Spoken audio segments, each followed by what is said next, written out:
Christmas meant something different when you had nothing, not the carols or the presents or the decorated trees you've seen in old paintings. That came later. For now, imagine London in 1850, 5 million souls packed into streets so narrow the fog couldn't escape. And somewhere in the East End, in a room you'd mistake for a closet, a boy is about to wake up on Christmas Eve. Here's what it was actually like to survive that night when you were one of the forgotten. If you're finding this story interesting so far, go ahead and hit that subscribe button if you haven't already, and drop a comment telling me where you're listening from and what time it is there. I love seeing how far and wide these stories travel. Now, while you're wrapped up in your blankets tonight, warm and fed with that glass of water sitting right there on your nightstand, think about this. That simple comfort, that basic warmth you're feeling right now is something people would have killed for in the London we're about to visit together. So let's go there. Let's go back. The cold wakes you before anything else, not gradually either. It hits you all at once, sharp as broken glass, because the fire went out sometime in the night and nobody had the coal to restart it. Your name is William, you're 9 years old, and today is December the 24th, 1850. Your eyes open to darkness.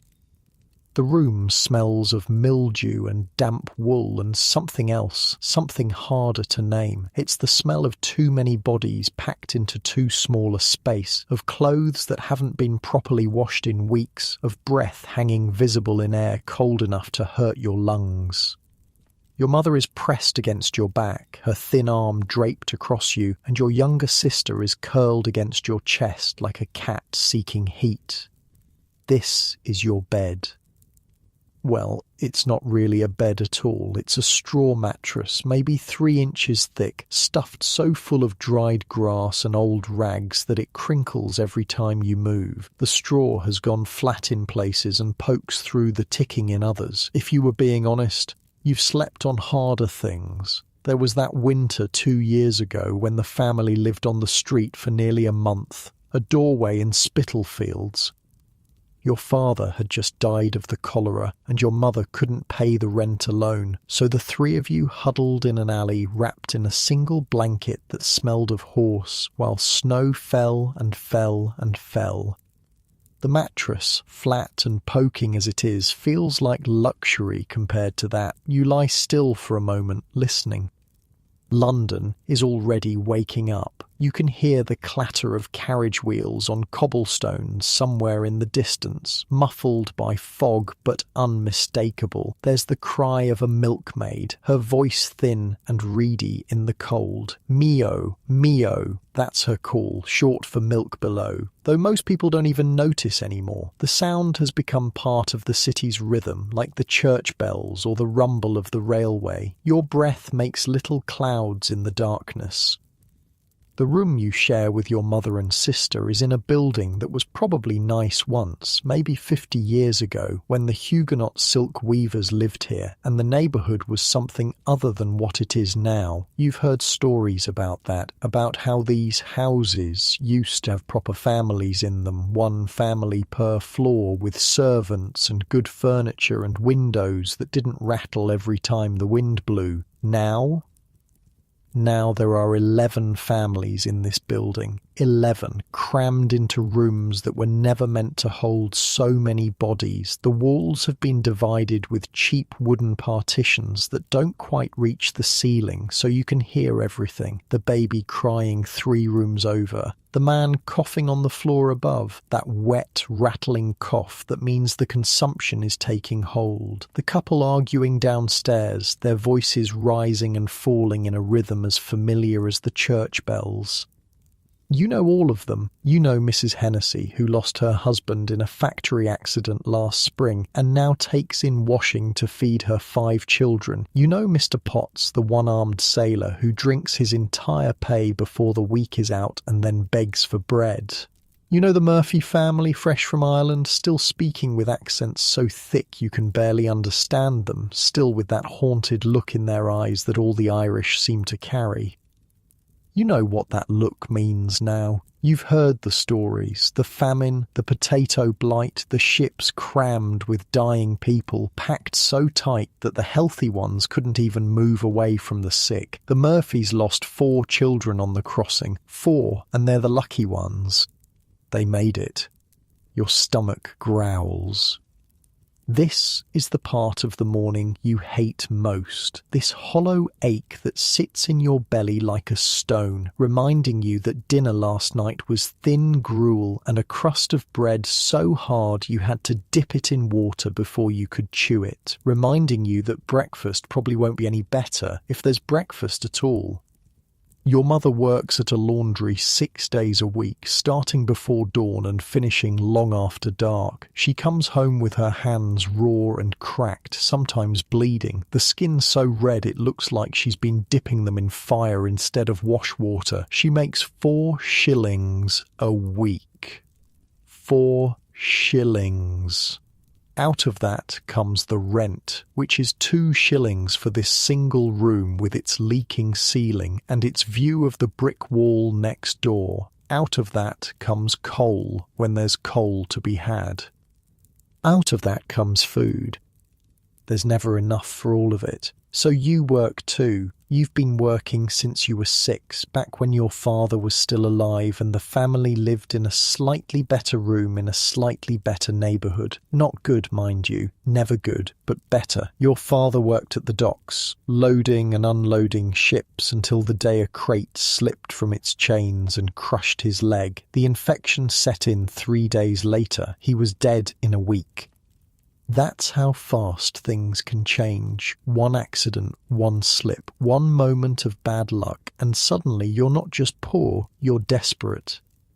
You push the thin blanket aside and sit up slowly, trying not to wake your mother. She needs the sleep more than you do. She was up past midnight last night, mending a shirt for one of the neighbours in exchange for a few potatoes. Her needlework in the candlelight, the way her face looked in the flickering flame, hollow-cheeked and tired, but still somehow beautiful. You remember thinking she looked older than she should. She's only 28, but the work has aged her, worn her down like water wearing at a stone. The floor is cold under your bare feet. Of course it is. Everything is cold. The walls are cold to the touch, sweating with condensation that freezes into tiny patterns of ice near the window. The window itself is stuffed with rags where the glass has cracked, but the wind still whistles through, carrying that distinctive London smell, coal smoke and horse manure, and the faint, ever-present stink of the river, the Thames. You can't see it from here, but you can always smell it, especially in summer when the heat makes the stench unbearable and people faint in the streets and newspapers write about the great stink as though it's some kind of joke instead of something that makes you gag every time you walk past the water. The river is where the sewers empty. It's where the factories dump their waste. It's where the poor bathe and wash their clothes because there's no running water in the slums and the pumps on the street corners often run dry. People drink from that river sometimes when they're desperate enough. You've done it once, when the thirst got bad enough that you didn't care anymore. You scooped the brown water in your cupped hands and drank, trying not to think about what was floating in it, trying not to look too closely at the surface. You were sick for 3 days afterward, shaking with fever in this very room while your mother mopped your forehead with a rag and prayed to a god she wasn't sure was listening. You haven't drunk from the Thames since. Now you creep across the room to where your clothes are piled in the corner. Clothes is a generous word for them. You have one pair of trousers, patched so many times they're more patch than original fabric. You have a shirt that used to be white and is now a sort of greyish yellow, the colour of old newspaper. You have a jacket with no buttons and a hole under the left arm that your mother keeps meaning to fix but never quite gets around to. You have no socks, no underclothes, no hat. You have shoes. This is important. A lot of children in the rookeries don't have shoes, especially in winter. They walk barefoot on the frozen cobblestones, their feet turning blue, the skin cracking and bleeding. You've seen children lose toes to frostbite. You've seen children die from infections that started in their feet and spread upward until their whole bodies went hot with fever and they stopped moving. Your shoes are too small. They pinch your toes and rub blisters on your heels, but they're shoes. They're yours. Your mother traded 3 days' wages for them at a second-hand stall in Petticoat Lane, and every time you put them on, you think about that, about what she gave up so you wouldn't lose your feet to the cold. You dress quickly, shivering, your teeth chattering so hard you're afraid you'll wake your sister. She doesn't wake. Children learn to sleep through anything in the rookeries, the noise, the cold, the hunger pangs that twist your stomach in the middle of the night. You learn to sleep because sleep is the only escape you have, the only time when you're not hungry, not cold, not afraid, the only time when you can dream about something other than this. Your sister's name is Emma. She's 6 years old and small for her age, the kind of small that comes from not getting enough food during the years when a body is supposed to be growing. Her hair is brown like yours, like your mother's, but lighter at the ends where the sun catches it. When she smiles, she has a gap where her 2 front teeth used to be. She lost them last month and she keeps the teeth in a little cloth bag under the mattress like they're treasures. You love her more than anything in the world. That's the thing they don't tell you about poverty. It's not just misery. It's not just suffering. There's love too, fierce, protective love that burns so hot it can almost keep you warm on nights when the fire goes out. You die for Emma. You'd steal for her. You'd do things you don't want to think about if it meant she had enough to eat. You hope it never comes to that. The door to your room sticks. It always sticks, swollen with damp, and you have to put your shoulder against it and push hard to get it open. The hallway beyond is even colder than the room, if that's possible. A single candle gutters in a wall sconce, casting jumping shadows on the water-stained wallpaper. Someone has left a chamber pot at the top of the stairs. The smell is sharp and unmistakable. There's no privy inside the building, just a single outdoor toilet in the yard, shared by all 11 families, which means at least 50 people. In summer, it overflows. In winter, the waste freezes and accumulates until someone breaks it up with a shovel. You try not to think about it too much. You try not to think about a lot of things. You make your way down the stairs, stepping carefully to avoid the broken step third from the bottom, past the ground floor where the landlord's agent lives, the man who collects the rent every Saturday and throws families out on the street when they can't pay, past the front door, which doesn't quite close all the way, letting in a knife edge of cold air that cuts right through your jacket, and then you're outside, London. The fog is thick this morning, thick enough that you can barely see across the narrow street. Gas lamps flicker in the murk, casting circles of yellowish light that seem to float in the grey. The cobblestones are slick with a thin layer of ice, treacherous underfoot. And you walk carefully, one hand trailing along the brick wall for balance. The street is already coming to life. Costermongers are setting up their barrows, arranging cabbages and turnips and bruised apples in careful pyramids. A woman is selling hot potatoes from a tin box with a fire in the bottom, her voice cutting through the fog. Hot taters for a cold morning. The smell is incredible. Your mouth waters so hard it almost hurts. You don't have a penny for hot potatoes. You don't have a penny for anything. Not yet. This is your job, what you do to help your family survive. You're a crossing sweeper, which means you stand at the corner of a busy street and sweep the horse manure and mud out of the way so wealthy people can cross without getting their fine shoes dirty. It's not much of a job. It's barely a job at all, but on a good day you can make a few pence, enough to buy a loaf of bread, enough to keep the family eating for one more day. Today is Christmas Eve. You know what that means. More people on the streets than usual, more carriages, more horses, more gentlemen and ladies in their fine clothes rushing from shop to shop, arms full of packages wrapped in bright paper. The wealthy are in a generous mood around Christmas. Some of them, the ones who've read their Dickens, who've heard the story of Scrooge and the ghost of Christmas yet to come, who feel a little pang of guilt when they see a ragged child shivering in the cold. You've learned to play that guilt like a fiddle. You know how to look up at a passing gentleman with big, hopeful eyes. You know how to duck your head and murmur, "Thank you, sir," in a voice that trembles just enough to tug at the heartstrings. You know how to be pathetic. Because pathetic is what pays. Pathetic is what puts bread on the table. You hate it. You hate every second of it, but you do it anyway because what's the alternative? The workhouse? You've heard the stories about the workhouse, the gruel so thin you can see the bottom of the bowl, the endless hours of picking oakum until your fingers bleed. The family separated, husbands from wives, parents from children, as though love itself is something that needs to be punished. No. Not the workhouse. Not ever. You reach your corner just as the church bells begin to ring. 6 o'clock. The sound rolls out across the city, low and sonorous, marking the start of another day of cold and hunger and desperate scrambling for survival, another day of watching the wealthy walk by in their warm coats and leather boots, their breathmaking clouds in the freezing air, their minds on Christmas trees and roasted goose and presents wrapped in ribbon. You pick up your broom.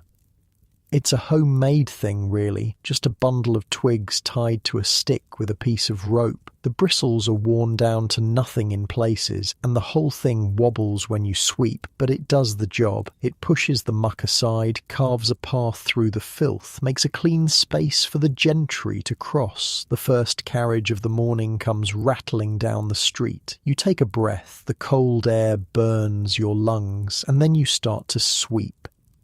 The horse manure steams gently in the freezing air, fresh enough that you can feel the warmth radiating from it as your broom pushes it aside. There's something almost funny about that. The horses of the wealthy, eating their fill of oats and hay, produce more heat in their droppings than you'll feel all day. You've thought about it before, in a bitter sort of way, how the waist of the rich is warmer than the homes of the poor. The carriage slows as it approaches the crossing.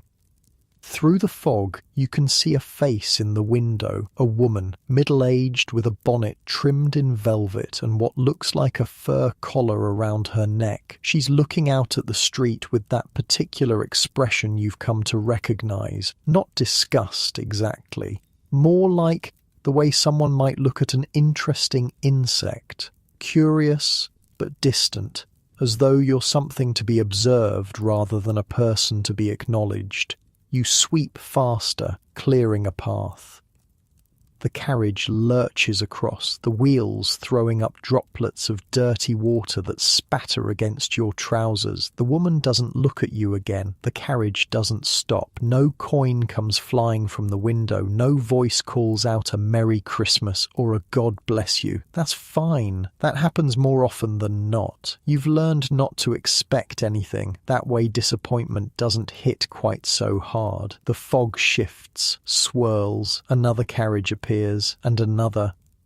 The street is getting busier now, filling with the rumble of wheels and the clatter of hooves and the shouts of drivers. Make way, make way! A cart loaded with cabbages nearly clips you as it passes, the driver cursing at his horse, his face red with cold. A gentleman in a top hat hurries past on foot, his walking stick tapping against the cobblestones in a rapid rhythm, his eyes fixed straight ahead. Nobody looks at you.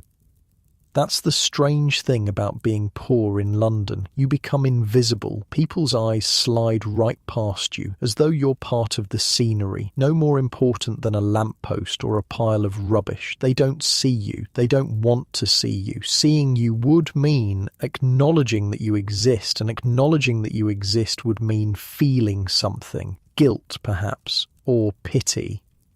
Or that uncomfortable squirm in the stomach that comes from knowing your comfort is built on someone else's suffering.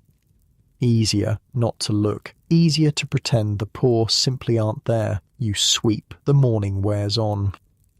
Your arms ache, your feet are going numb inside your too small shoes. The cold has crept into your bones, settled there like an unwelcome guest, and you can't shake it no matter how fast you work. Your breath comes in ragged gasps, visible in the freezing air, and your fingers have turned that particular shade of greyish purple that means you need to warm them soon or risk losing feeling altogether. But you can't stop, not yet. The pennies have started to come. A gentleman with mutton chop whiskers and a kind face, a lady in a green dress who smiled at you as she crossed, a young man who looked like a clerk, his collar stiff with starch, who pressed a halfpenny into your palm and said, "Merry Christmas, lad," in a voice that sounded like he meant it. You have 5p now. 5p. That's enough for a small loaf of bread. That's enough for a tin of tea. That's enough to make this one of your better days, and the morning isn't even half over yet.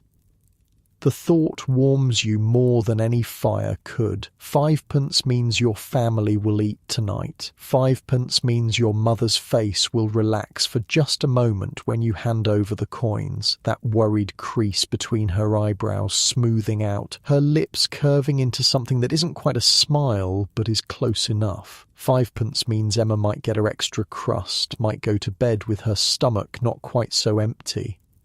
You're thinking about this, about what you'll buy with the money, when you hear the singing. It comes from somewhere down the street, rising above the clatter and the shouts and the endless rumble of wheels, voices lifted in harmony, weaving together in a melody you recognise from church. From those rare Sundays when your mother takes you to services and you sit in the back pew and try not to fall asleep during the sermon.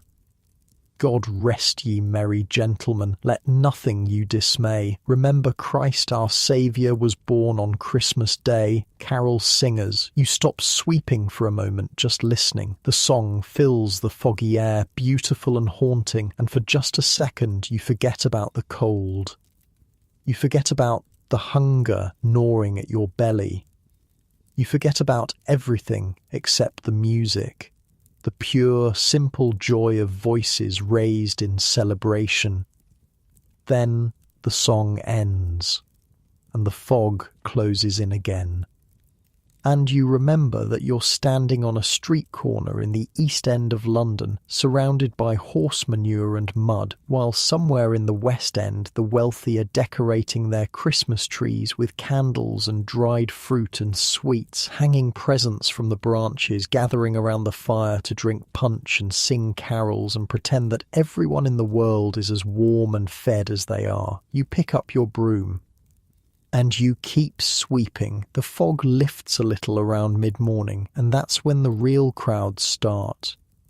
You've been at your corner for maybe 4 hours now. Your broom has worn down another inch, the twigs splaying out at the ends like fingers reaching for something just out of grasp. Your collection of coins has grown to 7p halfpenny, which is better than you'd hoped, better than most days. A woman in a blue cloak gave you a whole penny and told you to buy yourself something warm. A vicar pressed a halfpenny into your hand and blessed you in the name of the Father, the Son, and the Holy Ghost, his breath smelling faintly of communion wine. You thanked them all. You always thank them, even when you don't feel thankful, even when what you really feel is a kind of burning shame that sits in your chest like a hot coal. But shame doesn't fill bellies. Pride doesn't keep your sister from crying in the night. So you swallow it down and you smile and you say, "God bless you, sir," or "Thank you kindly, ma'am." And you mean it. You do, because they didn't have to stop. They could have walked right past you like everyone else. Most people do. Around 10 o'clock, you leave your corner.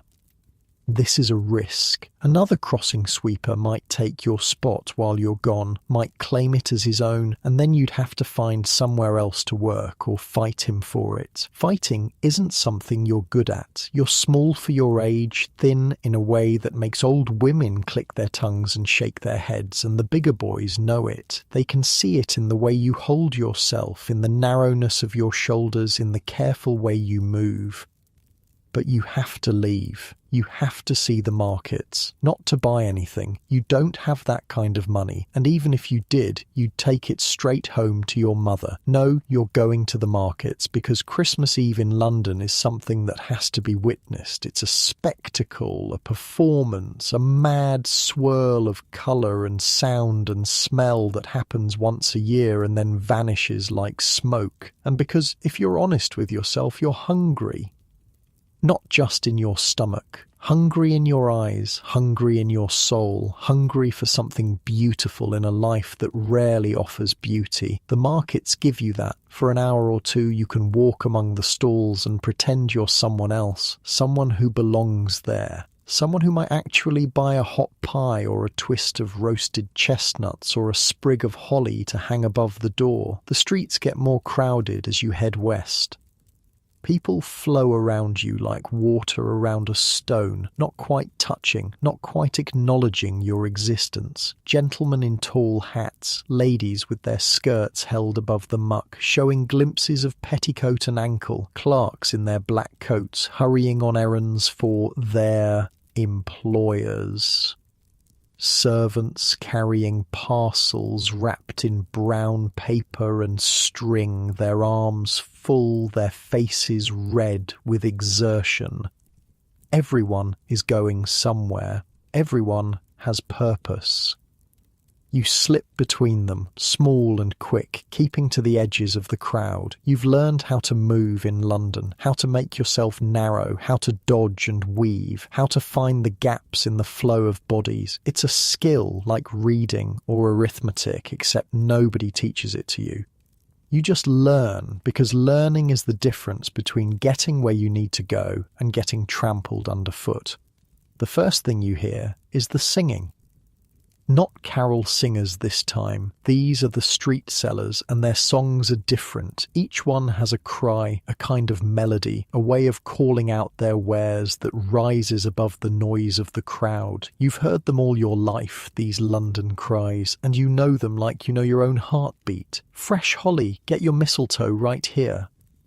That's a woman's voice, thin and reedy, coming from somewhere up ahead. You can't see her yet, but you can picture her, wrapped in a shawl, probably Irish judging by the accent, with bundles of green piled in a basket at her feet, holly with its sharp leaves and red berries, mistletoe with its pale, waxy fruit, the kissing bough some people call it. You hang it in the doorway and anyone who stands beneath it can be kissed. You've never stood beneath mistletoe. You've never been kissed by anyone except your mother and your sister. Hot pies, warm pies for a cold night. That voice is deeper, rougher, belonging to a man with a tray strapped to his chest. You can smell them now, the pies. Meat pies, probably. Mutton, if you're lucky. More likely it's offal, the bits of the animal that nobody else wants, ground up and baked in a crust that's mostly lard.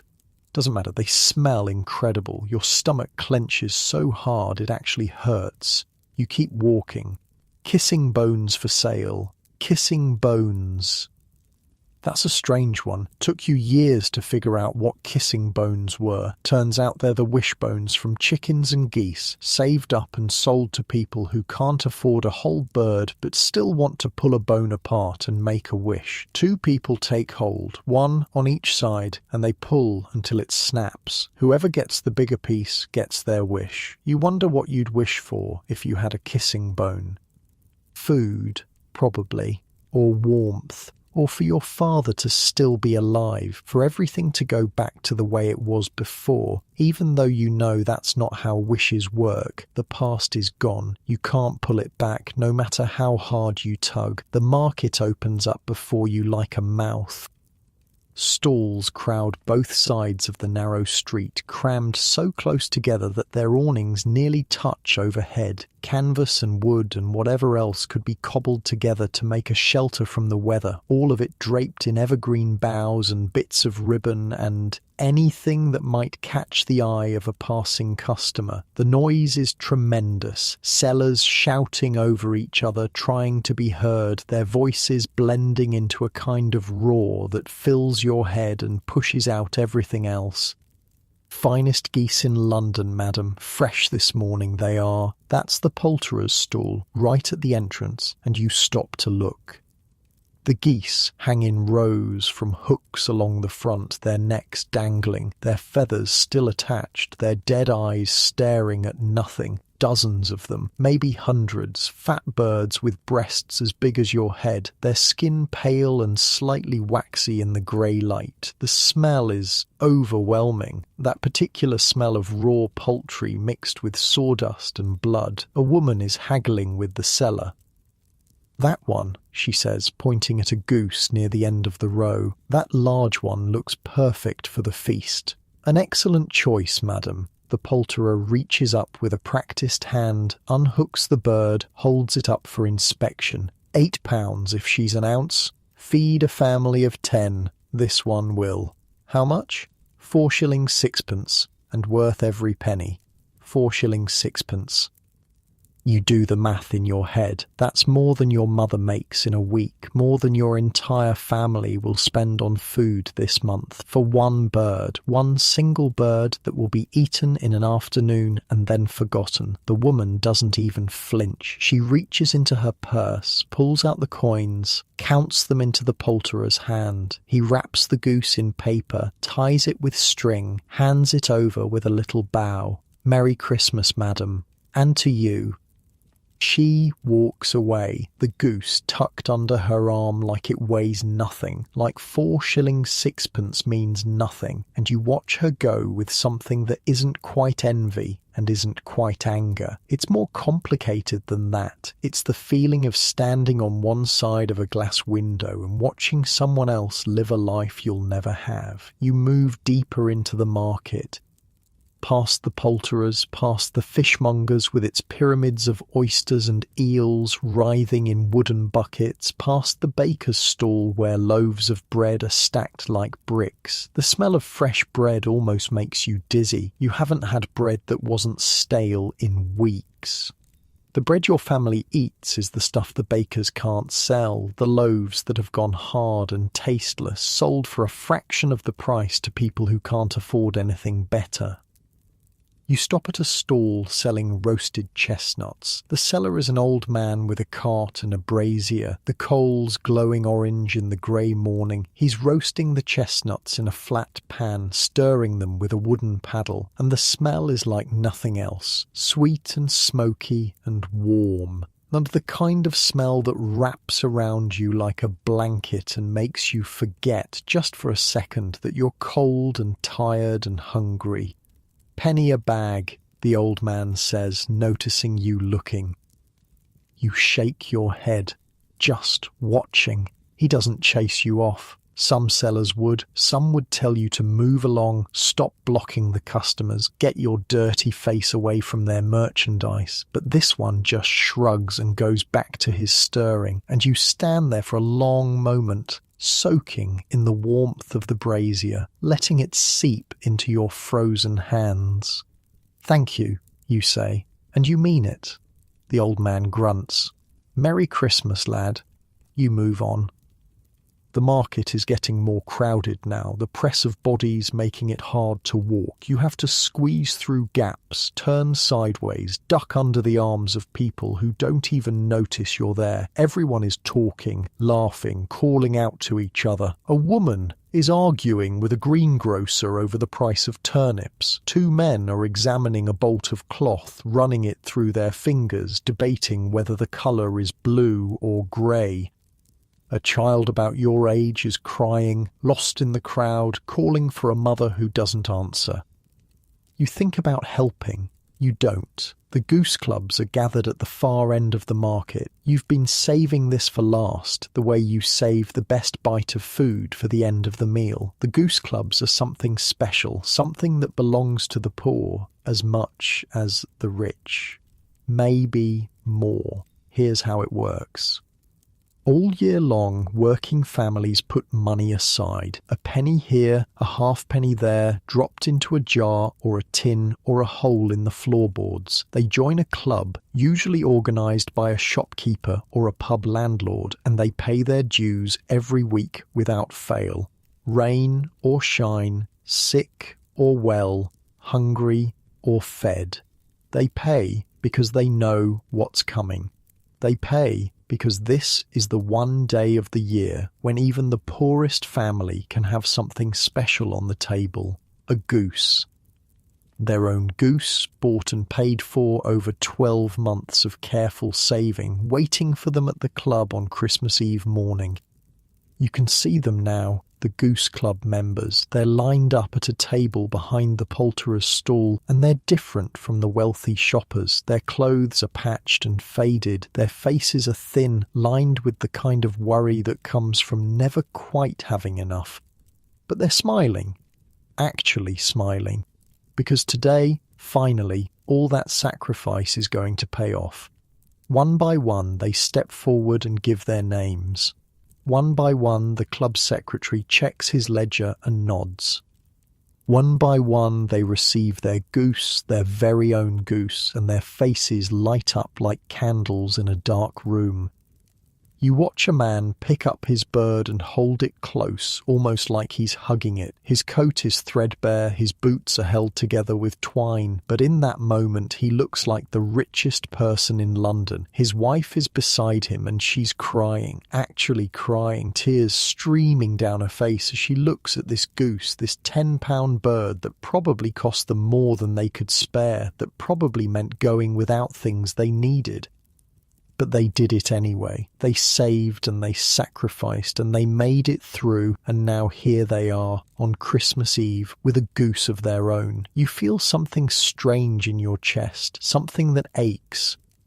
Your family doesn't belong to a goose club. Your family can't afford to put aside a penny a week, not when every penny is needed for food and rent and coal. Your family will be eating bread tonight, probably. Maybe some gruel if your mother can manage it. Maybe some potatoes if the prices have come down. Not goose, never goose.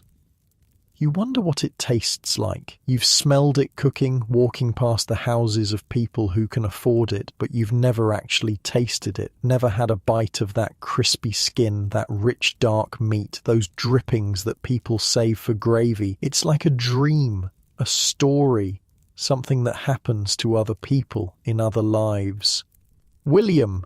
The voice cuts through the market noise, and you spin around.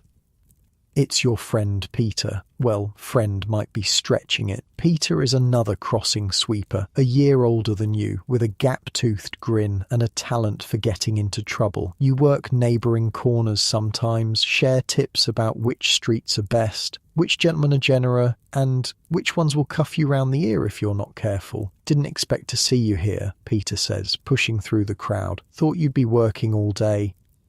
Took a break, wanted to see the market. Peter grins. Same, look what I got. He holds out his hand. In his palm are 3 chestnuts, their shells still warm, their surfaces cracked from the roasting. Where'd you get those? Nicked 'em. Peter's grin widens. Seller was looking the other way, want one? You hesitate. Stealing is wrong. You know that. Your mother has told you 100 times, 1,000 times that no matter how hungry you get, you don't take what isn't yours. God sees everything, she says, and even if he doesn't, the constables do, and a night in the cells is worse than a night with an empty stomach. But the chestnuts are right there, warm, fragrant, real. No, you say, and the word hurts coming out. Thanks, though. Peter shrugs, pops one in his mouth, chews with obvious pleasure. Your loss. He's probably right. It probably is your loss. But you think about your mother, about the way she looks at you with such hope, such trust, like you're the one good thing she has left in the world. You can't betray that. You won't. I should get back, you say. Corner's probably taken by now. Probably. Peter pops another chestnut. See you tomorrow? Yeah, see you. You turn and push back through the crowd, away from the goose clubs and the roasting chestnuts and all the things you can't have, back toward your corner, back toward your broom, back toward the life that's waiting for you whether you want it or not. But something has changed.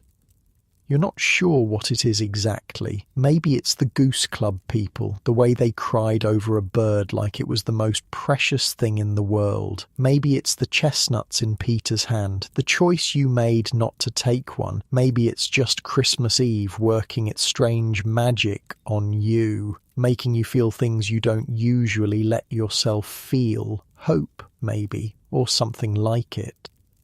The fog is rolling back in as you reach your corner. The street is still busy, carriages and carts and pedestrians all competing for space, and your spot is miraculously empty. Nobody's taken it. Your broom is where you left it, leaning against the lamppost like a friend waiting for you to come home.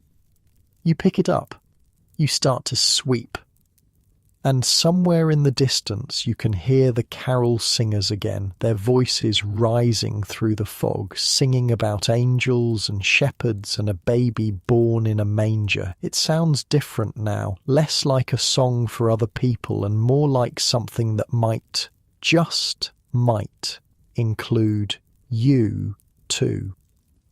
Hark, the herald angels sing, glory to the newborn king.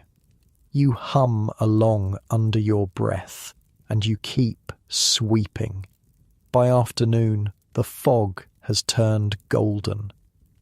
The gas lamps are coming on early today, their flames flickering behind glass, casting pools of yellow light onto the wet cobblestones. You can see them stretching away down the street like a chain of small suns, each one fighting back against the grey. It's one of the things you actually like about winter in London, the way the lamps transform the city, turn it into something almost magical when the daylight fails. Almost.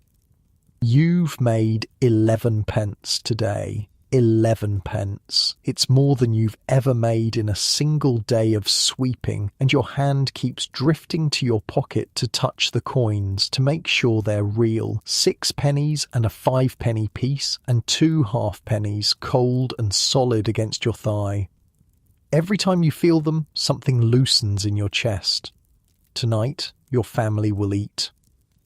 You pack up your broom around 3 o'clock when the light starts to go and the cold becomes too much to bear. Your fingers have stopped feeling like fingers. They're just lumps of meat at the ends of your hands, clumsy and unresponsive, and you have to concentrate hard just to wrap them around the broom handle. The walk home takes twice as long as usual because you keep stopping to blow on your hands, to stamp your feet, to work some feeling back into the parts of you that have gone numb. The streets are different now than they were this morning. The crowds have thinned out, the shoppers heading home with their purchases, the servants hurrying back to prepare dinner for their employers. You pass a woman carrying a basket of oranges, their bright colour almost shocking against the grey. A man with a cart full of cabbages, shouting that he's selling them off cheap, last chance before Christmas. A group of boys your age, running and laughing, throwing snowballs at each other even though there's barely any snow on the ground. You don't join them, you have somewhere to be. The route home takes you through neighbourhoods you don't usually see. Not the slums of the East End, not the cramped and rotting rookeries where you live. These are the streets west of the city, where the houses are tall and clean and the windows actually have glass in them, where servants scrub the front steps every morning and carriages wait in the street like loyal dogs. You shouldn't be here. You know that. A ragged boy in a threadbare jacket smelling of horse manure and sweat walking through a neighborhood like this. If a constable sees you, he might stop you, ask questions, wonder what you're doing so far from where you belong. But you take this route anyway, sometimes, when you have the energy, when you need to see something other than the life you're stuck in. Today, you take this route because of the windows. The houses here have windows that go from floor to ceiling, wide enough that you can see right into the rooms beyond, and what you see stops you in your tracks every single time. Christmas trees. Actual Christmas trees standing in the drawing rooms of these wealthy houses, decorated with things you can barely imagine, candles burning on the branches, their flames reflected 1,000 times in the glass ornaments hanging beside them, strings of dried fruit, apples and oranges that have been cut and preserved, their colours faded but still beautiful, ribbons of every shade, red and green and gold, wound around the trunk like the stripes on a barber's pole. And beneath the trees, piled on the carpet, presents wrapped in paper and tied with bows. You stop in front of one house. Just stand there on the pavement, staring through the window like it's a painting in a gallery. Inside, a family is gathered around the tree, a father with side whiskers and a comfortable belly sitting in an armchair with a newspaper, a mother in a silk dress the colour of wine, her hair pinned up in an elaborate style, 2 children, a boy and a girl, maybe 6 or 7 years old, playing with something on the carpet, a set of toy soldiers, it looks like, little metal men with painted uniforms. The room glows with warmth. You can see the fire burning in the grate, see the way the light dances on the walls. You can almost feel it, that warmth radiating through the glass. It makes the cold around you feel sharper, more real, more cruel. The mother looks up. For a second, your eyes meet. Just a second. Her face changes, goes through something you can't quite read. Surprise, maybe, or discomfort, or that particular expression people get when they're reminded that the world isn't as neat and orderly as they'd like it to be. Then she turns away and says something to a servant you can't see, and a moment later, heavy curtains sweep across the window, blocking out the light, blocking out you. Right. You keep walking. The thing about Christmas trees is that they weren't always a thing. Your mother told you about it once, back when she used to tell you stories before bed, back when there was time for stories. She said that Queen Victoria and her husband, Prince Albert, had a tree at Windsor Castle. A German tradition, she said, something from the prince's homeland. And then the newspapers printed a drawing of the royal family standing around their decorated evergreen, and suddenly everyone in England wanted one. Everyone who could afford one, anyway. For people like you, a tree would be lunacy. Where would you put it? How would you buy candles to light it? What would you hang on the branches when you barely have food to put in your mouths? The whole idea is absurd. A joke. A decoration for people whose lives are already so comfortable that they need to invent new ways to feel festive. You turn down a side street, leaving the wealthy neighbourhood behind.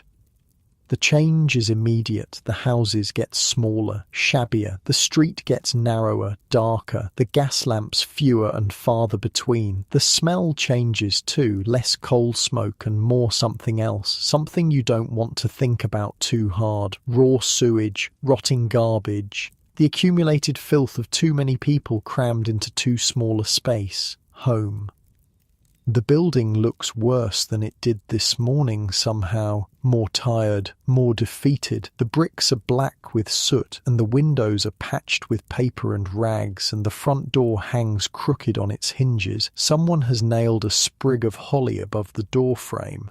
It's the only sign that tomorrow is Christmas. You push open the door and climb the stairs. Your mother is awake when you come in. She's sitting by the window, the one that looks out at nothing but the brick wall of the building next door, and she's mending something by the last of the daylight. Her needle moves in and out of the fabric with a steady rhythm, mechanical, like the ticking of a clock. She looks up when she hears the door. "William." Her voice is tired but warm. "You're back early." "Made good money today." You cross the room, pull the coins from your pocket, hold them out to her. 11 pence. Her eyes widen, just for a second, but you see it. That flash of relief, of hope, of something close to joy. Then she schools her expression, puts on the calm face she always wears. The one that says everything is going to be fine, even when it isn't. 11 pence, she repeats. That's wonderful, love. That's really wonderful.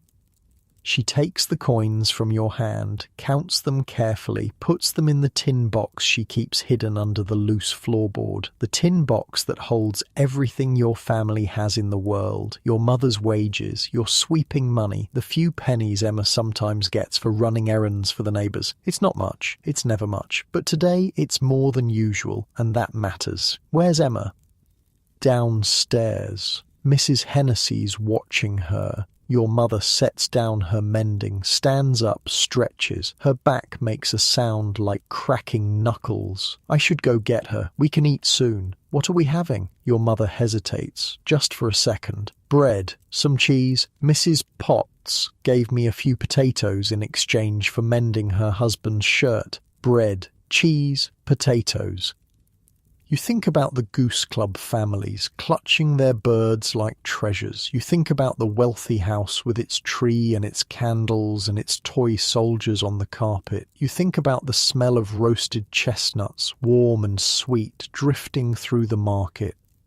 "That sounds good," you say, and you mean it, mostly. Bread and cheese and potatoes is better than nothing, better than the gruel you had for dinner last night, better than the hungry nights when there's nothing at all and you go to sleep with your stomach eating itself.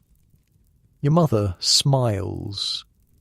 It's a tired smile, worn thin at the edges, but it's real. "I'll go get your sister. Light the candle, will you? It's getting dark." She leaves. You hear her footsteps on the stairs, creaking down toward the ground floor. You're alone in the room. The candle is on the windowsill, a stub of tallow maybe 2 inches high. You have a box of matches, precious matches that cost a halfpenny and have to last the week. You strike one carefully, shield the flame with your cupped hand, touch it to the wick. The candle catches, flickers, steadies. Light spreads through the room. It's not much. One candle in a window, casting a pale glow that barely reaches the corners, but it changes things, pushes back the darkness just a little, makes the room feel less like a cell and more like a home. You think about what your mother told you once, about how the Victorians, the writers and the reformers and the people who care about such things believe that Christmas is supposed to mean something, not just church and prayers, something bigger, something about coming together, about sharing what you have, about finding light in the darkness, a single candle in a window, maybe that's all it takes. You sit down on the edge of the mattress and wait. Outside, the fog is thickening again, rolling through the streets like smoke. You can hear the city settling into evening. The clatter of wheels is fading. The street sellers are packing up, heading home. Somewhere nearby, a church bell is ringing, calling people to evening services. Christmas Eve. The door opens, and Emma comes bounding in. She's 6 years old, and she doesn't know enough to be miserable. That's the strange thing about children. They can be cold and hungry and dressed in rags, and they'll still find something to laugh about. Emma has been playing with Mrs. Hennessy's cat, apparently, and now she's telling you all about it, her words tumbling over each other in her excitement. And then he jumped on the table, William right on the table, and Mrs. Hennessy said, bad cat, but she was laughing so hard. You pull her onto your lap, she smells like dust and stale sweat and something else, something that's just Emma, and you hold her close and let her chatter. Your mother comes in behind her, carrying a cloth bundle that must be the food. Look what I found, your mother says. She unwraps the cloth. Inside, there's the bread and the cheese and the potatoes she mentioned. But there's something else too. A small paper bag, and inside the bag, nestled in a twist of brown paper, is a single orange. Where did you get that? The greengrocer on the corner. He was giving them away. Said they were too small to sell. Your mother picks up the orange, turns it in her hand. It glows in the candlelight, bright as a miniature sun. Thought we could share it. For Christmas. Emma's eyes go wide. An orange? A real orange? A real orange? You can't remember the last time you had an orange. Years, maybe, before your father died, before everything fell apart. The fruit was a luxury then, and it's an even bigger luxury now, but here it is, sitting in your mother's palm, real and solid and almost impossibly beautiful. Can we have it now? Emma asks. No, sweetheart. Tomorrow, for Christmas breakfast. Emma's face falls, just for a second. Then she rallies, the way children do. Tomorrow is Christmas? Tomorrow is Christmas. Will Father Christmas come? The question hangs in the air. Your mother's face does something complicated, a mix of love and pain, and that particular sadness that comes from not being able to give your children what they want. I don't know, sweetheart. We'll have to wait and see. Emma nods, satisfied with that answer in a way that only a 6-year-old can be. She doesn't understand that Father Christmas doesn't visit houses like yours. She doesn't understand that the presents other children get, the dolls and the toy soldiers and the picture books, cost money your family doesn't have. She still believes in magic. You hope she believes for a little while longer. Your mother starts preparing dinner. There's no stove in the room, no proper way to cook, so she does what she can. The bread is sliced thin to make it stretch. The cheese is crumbled over the top. The potatoes are cold, left over from Mrs. Hennessy's pot, but they're filling, and that's what matters. You eat together on the mattress, the three of you, sharing the food in the candlelight. Outside, the fog has swallowed the city completely. You can't see the building next door, can't see the street below, can't see anything but grey. But inside this room, there's warmth. Not much. Not the blazing fire you saw in that wealthy house, but warmth nonetheless. Emma falls asleep first, curled against your side, her belly full for once. Your mother sits by the candle, her mending back in her hands, and you watch her work in the flickering light. Mum? Yes, love? Do you remember when Dad was alive? When we had Christmas dinner? She's quiet for a long moment. Her needle keeps moving, in and out, in and out. I remember, she says finally. We had beef that year. Your father saved for months to afford it. And we had plum pudding. I made it myself. What did it taste like? Like heaven. She looks up at you, and her eyes are bright in the candlelight. Tears, maybe. Or just the light playing tricks. Like absolute heaven. You don't say anything. What is there to say? That you wish things were different? She knows. That you miss your father? She knows that too. The words would just hang there, useless, so you swallow them down and watch the candle burn. Try to sleep, your mother says. Tomorrow's Christmas. Something good might happen.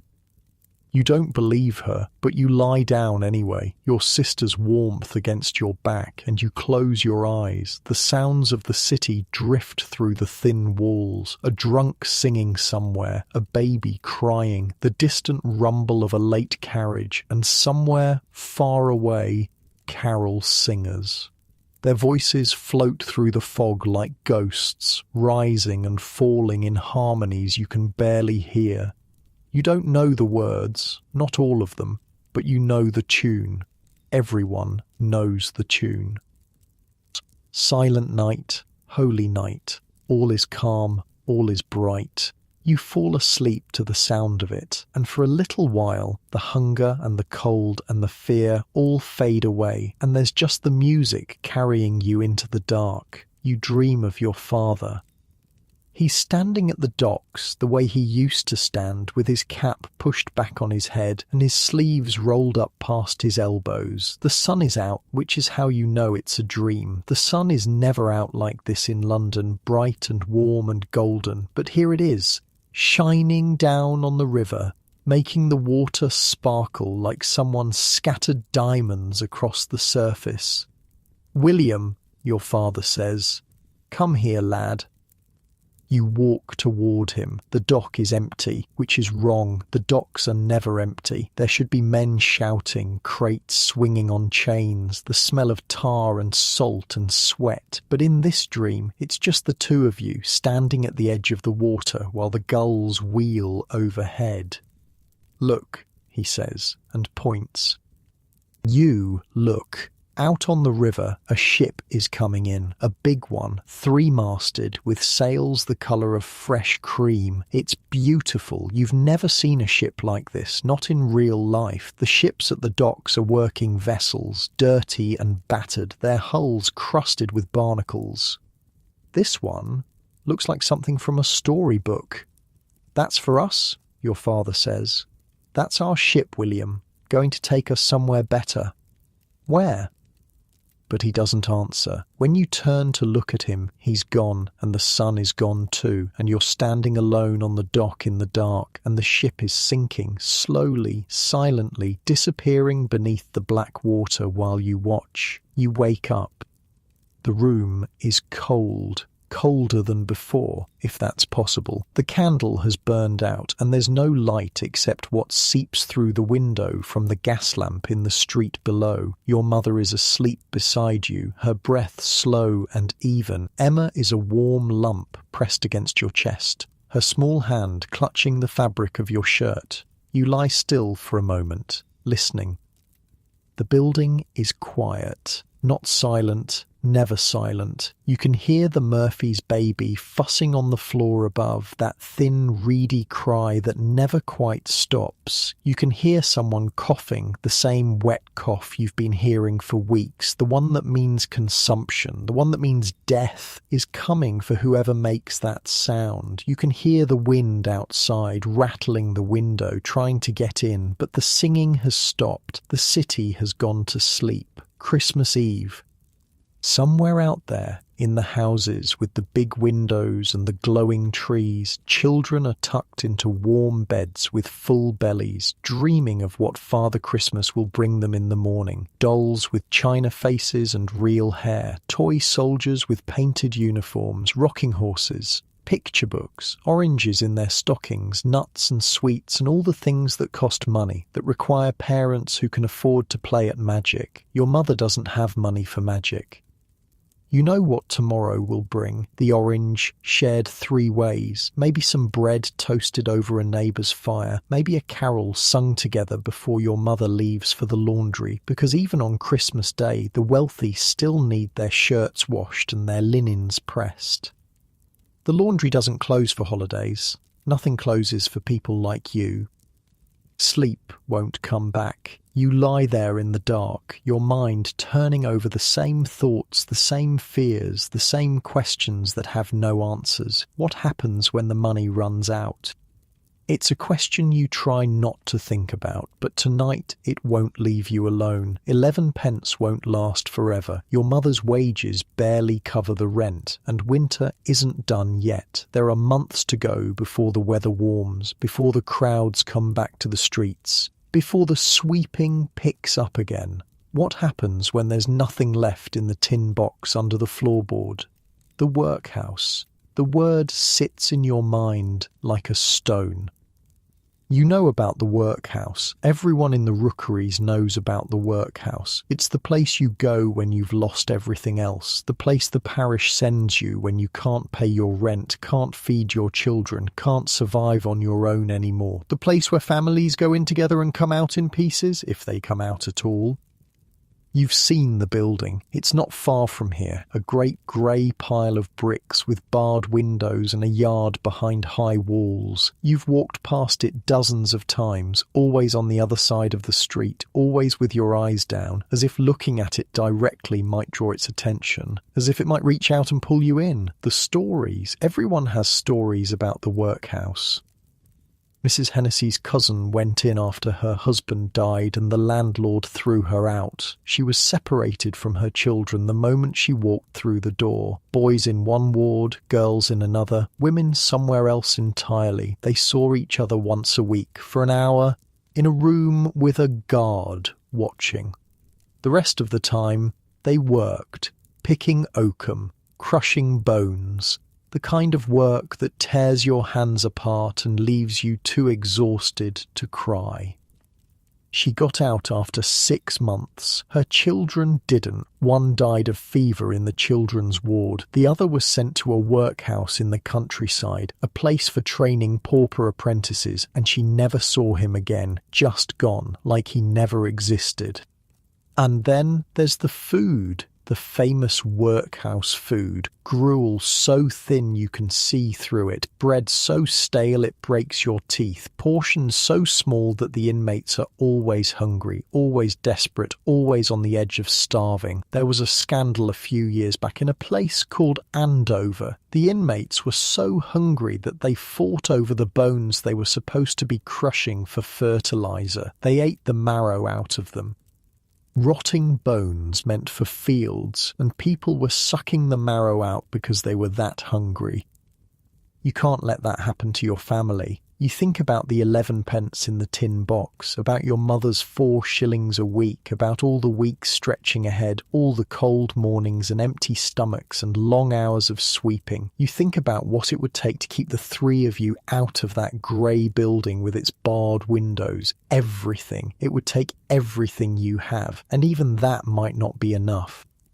The window rattles again, a gust of wind carrying the smell of coal smoke and something else. Snow, maybe. There's a sharpness to the air that wasn't there before, a promise of white to come. You close your eyes. Sleep doesn't come, but something else does. A kind of half-doze, a drifting state where you're not quite awake and not quite dreaming. Images float through your mind. Your father's face. The ship sinking, the workhouse gates, tall and black and final, and then something different.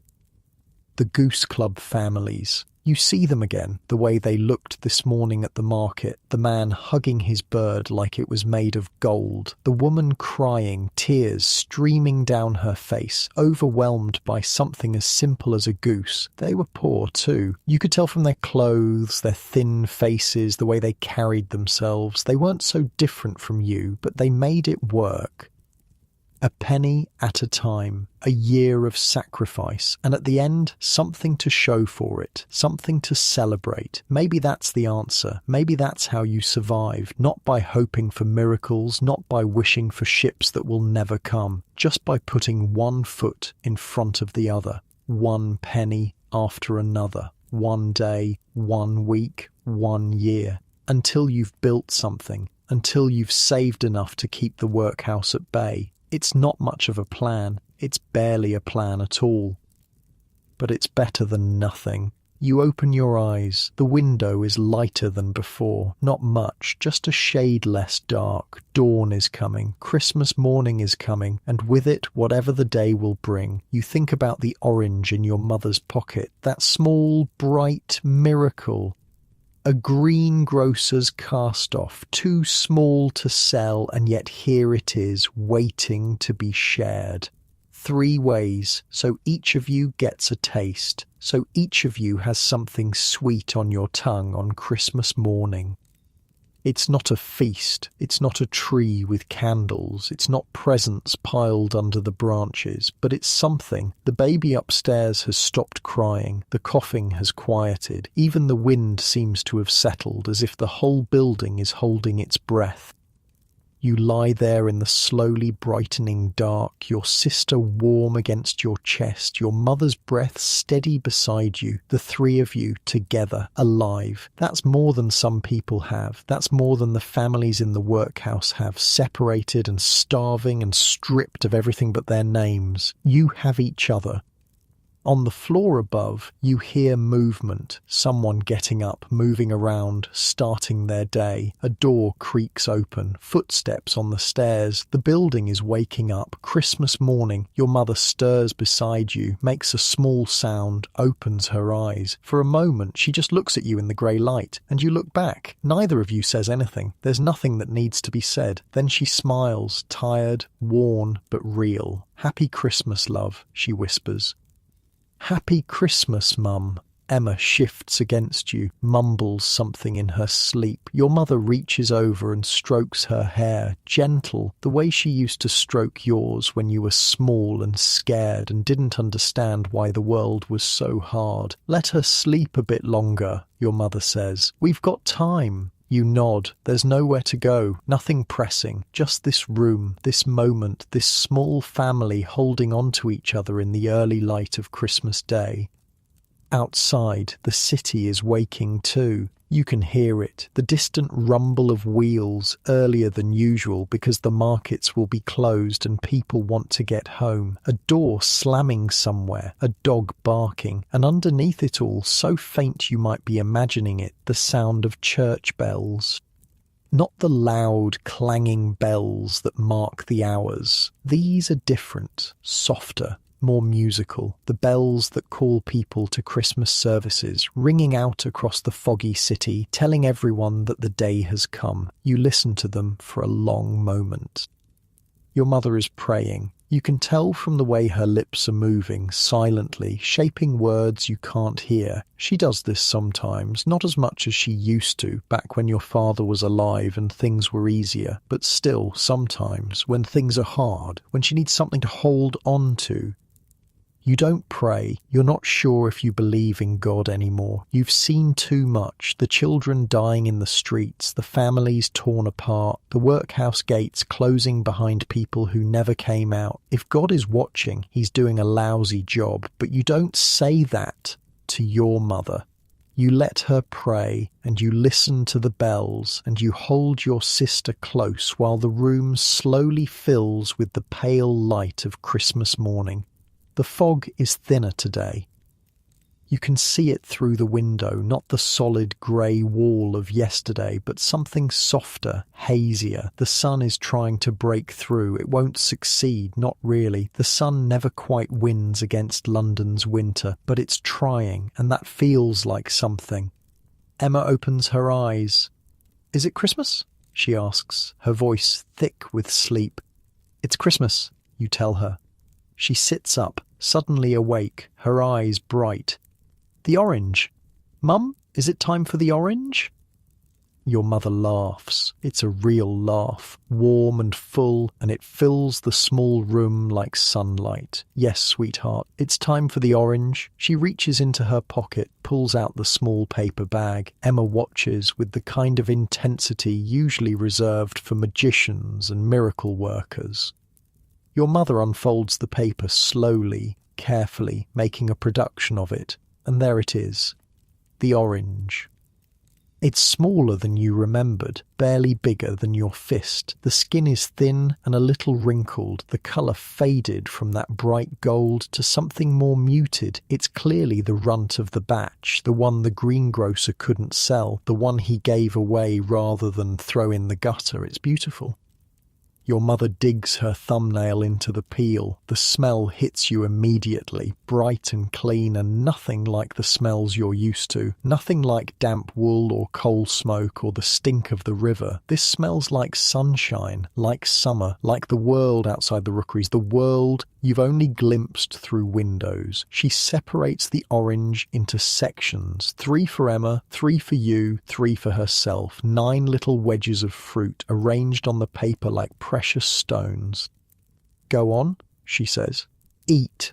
Emma doesn't need to be told twice. She grabs a section and stuffs it in her mouth, her eyes going wide as the juice hits her tongue. A sound comes out of her, something between a gasp and a moan, pure animal pleasure. You pick up your first section. Hold it for a moment. Feel the weight of it, the soft give of the fruit beneath your fingers. Then you bite. The taste is like nothing you can describe. Sweet, but not too sweet. Tangy, like lemon's friendlier cousin. The juice floods your mouth and you close your eyes, and for just a second you're not in a cramped room in the East End of London. You're somewhere else. Somewhere warm. Somewhere the sun shines every day and food grows on trees and nobody has to sweep horse manure off the street just to survive. Then you swallow and you're back. But the taste lingers, and that's enough. That's more than enough. "Good?" your mother asks. "Good," you say. Emma has already finished her 3 sections. She's licking her fingers, trying to get every last drop of juice, looking at your remaining 2 pieces with obvious longing. You hand her 1. "William, no," your mother starts. "I'm full," you lie. "Really? You take the other one." Your mother looks at you, really looks at you, the way she does when she's trying to see past what you're saying to what you're thinking. You hold her gaze steady, and after a moment she nods. "Thank you, love." She takes the last piece. The 3 of you eat in silence, savouring every bite, making it last as long as possible. And when it's done, when the orange is nothing but a pile of peel on the paper, you sit there together and let the taste linger on your tongues. Christmas morning.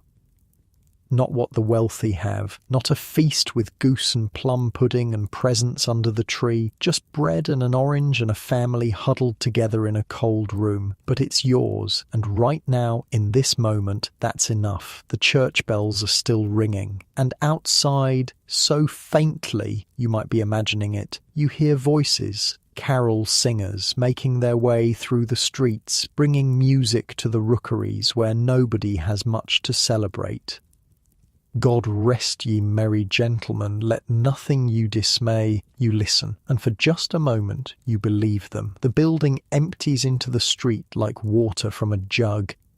One family after another, spilling out of doorways, blinking in the thin winter light. The Murphys from the floor above, the father carrying the baby that cried all night. The O'Connells from the ground floor, 7 of them somehow crammed into a room even smaller than yours. Old Mrs. Patterson, who lives alone in the cellar and talks to herself in a language nobody recognises. The Kowalskis, the Nguyens, the Smiths, all of them tumbling out into the street, stretching their legs, breathing air that isn't thick with the smell of too many bodies in too small a space. Christmas morning, and the rookeries are awake. Your mother has dressed Emma in her cleanest clothes, which isn't saying much. The dress is patched in 3 places, and the hem is coming loose, but it's been brushed and pressed, and Emma wears it like it's made of silk. She holds your mother's hand as the 3 of you join the flow of people heading toward the end of the street. "Where are we going?" Emma asks. "Church," your mother says. "It's Christmas. We should give thanks." Thanks for what, you want to ask? For the cold? For the hunger? For the father who died and left us with nothing? But you don't. You keep your mouth shut and you walk. The church is St. Mary's, a squat stone building that's been here for 200 years, maybe more. The walls are black with soot, and the windows are cracked, and the roof looks like it might collapse if someone breathes too hard. But it's a church, and on Christmas morning, it's packed. You've never seen so many people crammed into one space. They're standing in the aisles, pressed against the walls, spilling out the door into the churchyard. Old women in shawls that have seen better decades. Young men with hollow cheeks and eyes that have seen too much. Children everywhere, squirming and fidgeting, held in place by parents who are too tired to scold them properly. The smell is something else, wool and sweat, and that particular funk of people who haven't had a proper bath in months, but nobody seems to care. The vicar is at the front, a thin man with a red nose and a voice that carries surprisingly well for someone who looks like a strong wind might knock him over. He's reading from the Bible, the Christmas story, the one about the baby born in a stable because there was no room at the inn. And she brought forth her firstborn son and wrapped him in swaddling clothes and laid him in a manger. You've heard this story 100 times. It's the same every year, the same words, the same message, but something about hearing it here, in this church full of people who know what it's like to have no room, no money, no hope, makes it feel different. A baby born in a stable, a family with nowhere else to go. Maybe God understands something after all. The service ends with a hymn. You don't know all the words, but you know the tune, and you sing along as best you can, your voice lost in the chorus of hundreds. Hark the herald angels sing, glory to the newborn King. Emma is singing too, her little voice high and off-key, but full of something that might be joy. Your mother has her eyes closed, and there are tears on her cheeks, and you don't know if she's happy or sad or both at once. The song ends. The vicar says a blessing, and then the crowd begins to move, slowly, awkwardly, everyone trying to get through the doors at once. Outside, the light has changed. The fog has lifted more than you expected. You can see the sky now, a pale grey that's almost white, and there's a brightness to everything that wasn't there before. Not sunshine exactly, more like the memory of sunshine, the promise that somewhere behind all that cloud, the sun is still there, still burning, still waiting. William! You turn.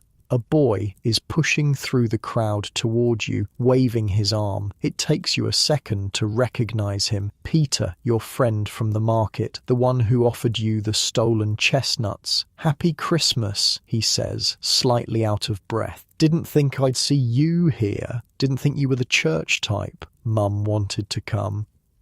Peter nods like this makes perfect sense.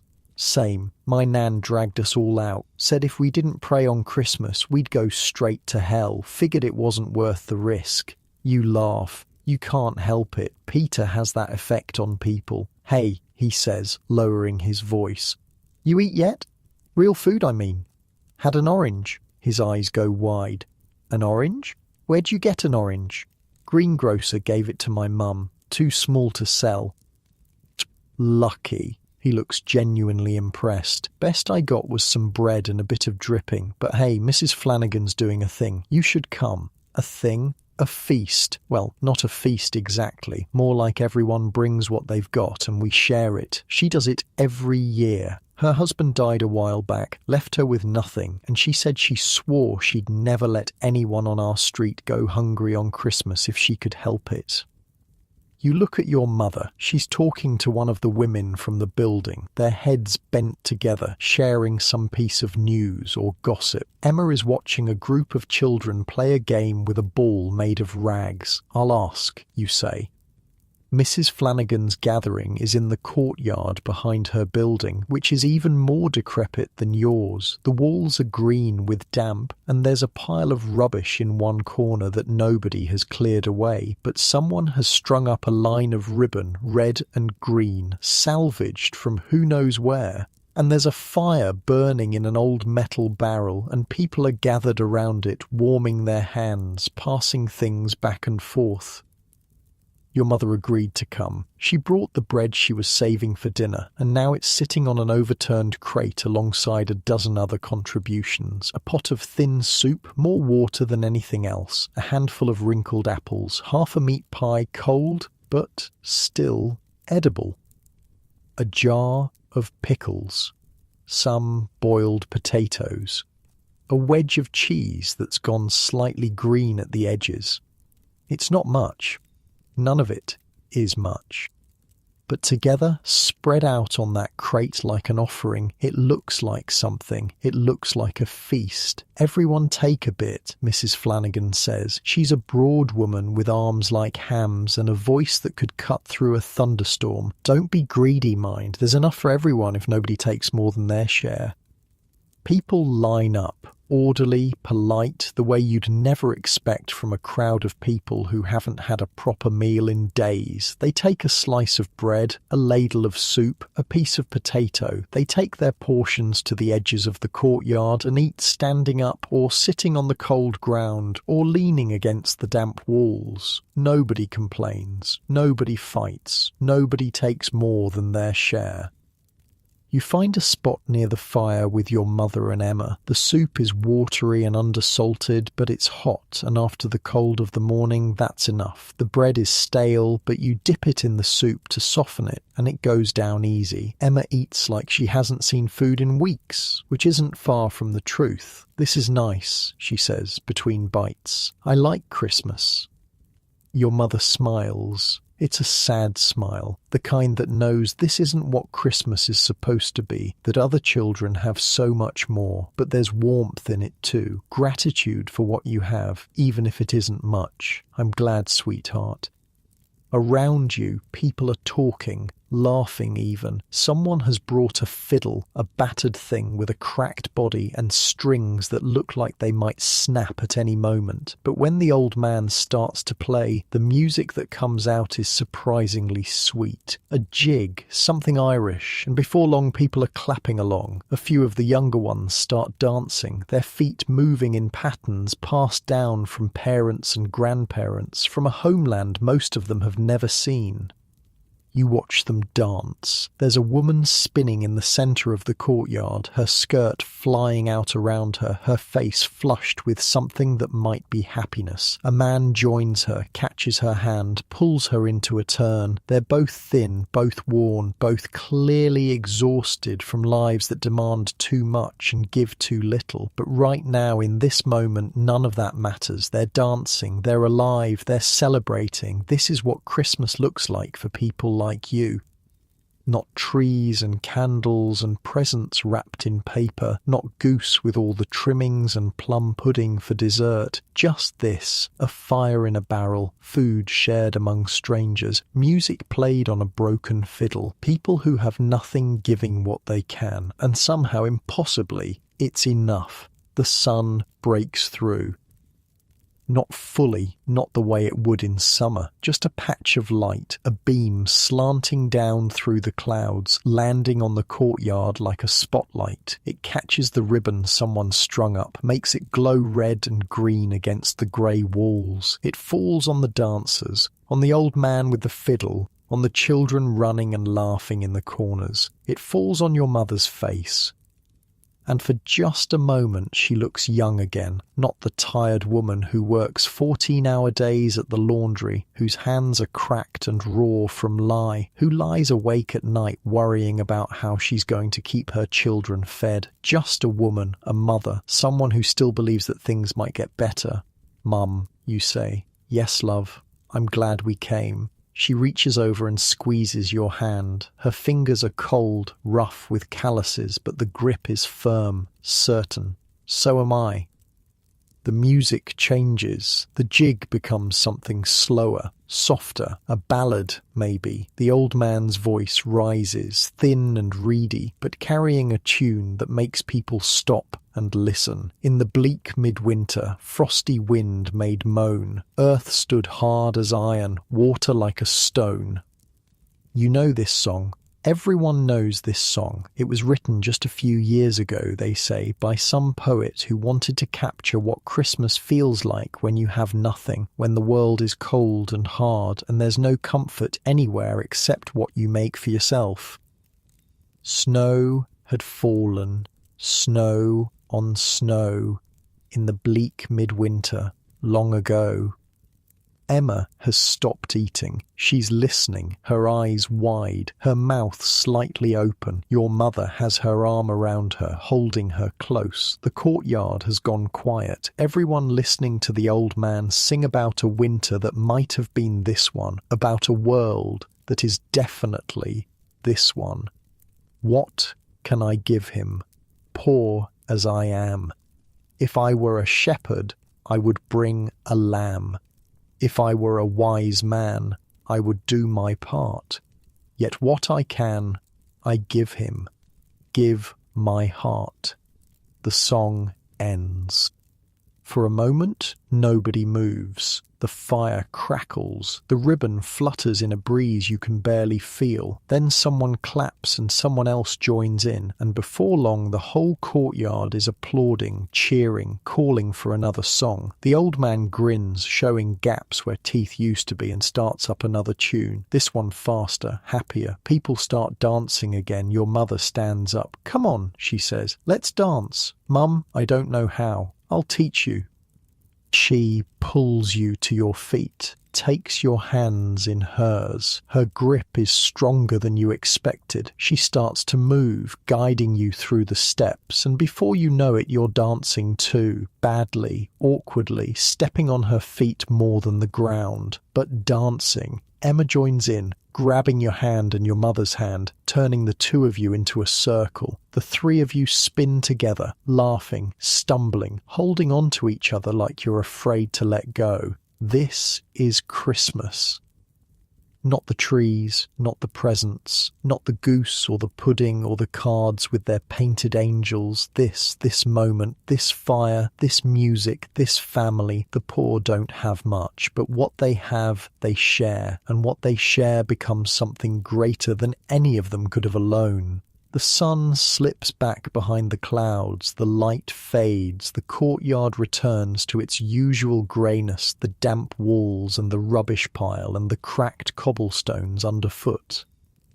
But the music keeps playing, the people keep dancing, and for a few more hours at least, the cold and the hunger and the fear all fade away. You dance with your mother and your sister until your legs ache and your lungs burn. Then you find a spot by the fire and sit down, the three of you pressed together for warmth, watching the flames dance and listening to the old man play his fiddle.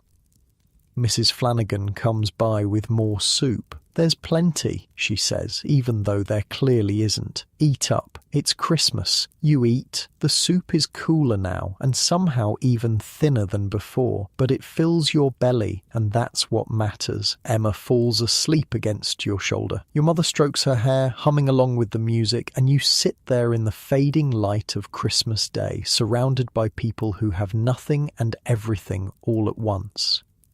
This is what survival looks like. Not grand gestures, not miracles from heaven, just people helping people, neighbours feeding neighbours, strangers becoming family for a day. The fire burns lower, the music slows, and somewhere in the city, in the houses with the big windows and the glowing trees, rich people are sitting down to their Christmas dinners, goose and turkey and ham, plum pudding and mince pies, wine in crystal glasses and silver on the table. They don't know about this courtyard. They don't know about Mrs. Flanagan and her ribbon and her shared meal. They don't know that somewhere in the rookeries poor people are dancing and singing and celebrating Christmas in the only way they can. Maybe they wouldn't care if they did know, but that's all right. You don't need them to care. You don't need their approval, their charity, their sympathy. You have this fire, this family, this moment. And right now, that's enough. The afternoon fades the way candles do, slowly at first, then all at once. One moment the courtyard is full of people, full of music and dancing and the smell of shared food. The next, it's emptying out, families drifting back to their rooms, their conversations trailing behind them like smoke. Mrs. Flanagan is packing up the last of the food. There isn't much left. Some crusts of bread, a few spoonfuls of soup at the bottom of the pot. She wraps it all carefully, like it's made of gold. "For tomorrow," she says, when she catches you watching. "Always have to think about tomorrow." Your mother takes Emma's hand. We should go too. Get inside before the cold really sets in. But you're not ready. Not yet. The afternoon light is still there, weak but present, and something in you wants to hold on to it a little longer, to stay in this moment where people danced and laughed and shared what they had. Can I walk around a bit first? Your mother hesitates. She's tired, you can see it in the way she stands, the way her shoulders slump, but she looks at your face, at whatever she sees there, and nods. Be back before dark. I mean it, William. I will. You leave the courtyard and head out into the street. The rookeries are quieter now than they were this morning. The crowds have thinned. Most people are inside, gathered around whatever heat they can find, making the most of the holiday. You pass a window where a family is sitting together, their faces lit by a single candle. Another where an old man is reading from a book, his lips moving slowly, his finger tracing the words. Small moments, private moments, the kind of life that happens when nobody's watching. You walk without really knowing where you're going. Your feet take you east, toward the river, away from the slums and into parts of the city you don't usually see. The streets get wider here, the buildings get taller, the smell changes from sewage and rot to coal smoke and something else. Something cleaner, something that belongs to people who can afford to be clean. You know you shouldn't be here. A ragged boy from the East End wandering through neighbourhoods where the servants dress better than your mother. If someone stops you, asks what you're doing, you'll have no good answer. Just a boy, walking, just a boy, looking. But nobody stops you. It's Christmas Day and even the constables seem to have somewhere else to be. The light is different in this part of the city. The gas lamps are already lit, even though it's barely 4 o'clock, and they cast a warm glow over everything. The shop windows are dark, closed for the holiday, but you can still see the displays inside. Bolts of fabric in colours you don't have names for, toys arranged on velvet cushions, and something else, something you've never really noticed before. Cards. Rectangles of thick paper propped up in the windows, covered in pictures and words. You stop in front of one shop, press your face close to the glass to get a better look. The card shows a family gathered around a table, eating and drinking, their faces pink with happiness. The colours are bright, almost garish, reds and greens and golds that seem to glow even in the dim light. At the top, in fancy lettering, it says, "A Merry Christmas and a Happy New Year to you." You've heard about these Christmas cards. Some rich man invented them a few years back because he was too lazy to write letters to all his friends. Now everyone who's anyone sends them, your mother says. Stacks of them delivered by the penny post, piled up on mantelpieces in houses where there's room for such things. A penny post. It costs a penny to send a letter. 1 penny. You made 11 pence yesterday, your best day ever, and it cost a penny just to tell someone you're thinking of them. No wonder the poor don't send cards. You move on, leaving the shop window behind. The sounds change as you walk. In the rookeries, the sounds are hard, shouting, crying, the clatter of things breaking and people fighting. Here the sounds are softer, laughter drifting through closed windows, music, real music, not a battered fiddle, but something with strings and keys, something that swells and rises like it's reaching for heaven. Piano. You've never heard a piano in real life, just in your imagination when people talk about them, when they describe the houses of the wealthy with their drawing rooms and their instruments. But here it is, somewhere nearby, playing a tune you almost recognise. You follow the sound. It leads you to a house on a corner, bigger than any house you've ever seen up close. 4 stories tall, with windows that stretch from floor to ceiling, and a front door painted the deep red of expensive wine. The piano music is coming from somewhere inside, drifting out through gaps in the windows, filling the cold air with something beautiful. You shouldn't be here. You really shouldn't be here, but you stand on the pavement anyway, and you listen. The song is a carol. You know it now, recognizing the melody even without the words. Hark the herald angels sing, the same song you heard in church this morning, but different, richer, fuller, like someone took the tune and dressed it up in finery. Inside the house, through a window on the ground floor, you can see them. The family. A woman at the piano, her fingers moving over the keys like they were born there. A man standing beside her, his arm on her shoulder. Children, 2 of them, a boy and a girl, sitting on a carpet by the fire with their new toys.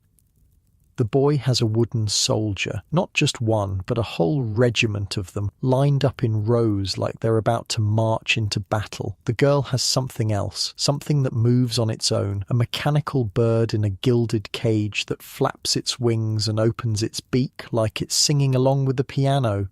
It moves by itself, you hear someone say, muffled through the glass. Truly astonishing. The marvels of the age. Marvels. That's what they call them. The things rich people buy for their children. Marvels, like magic, like miracles. You think about Emma, about the orange that made her eyes go wide, about the way she licked her fingers to catch every drop of juice like it was the most precious thing in the world. A mechanical bird would blow her mind. A wooden soldier, a china doll, any of the things behind that window would seem like magic to her, but she'll never have them. None of those things exist in her world. The closest she'll get is pressing her face against glass. Same as you're doing now. Watching other people's children live the life she'll never live. The song ends. The woman at the piano laughs, says something you can't hear. The man bends down and kisses the top of her head. The children aren't paying attention, lost in their own world of toys and wonder. You step back from the window. The cold hits you all at once, like you'd forgotten it was there. Your feet are numb. Your fingers are starting to go. You've been standing here too long, watching a life that isn't yours, wanting something you can't have. Time to go home.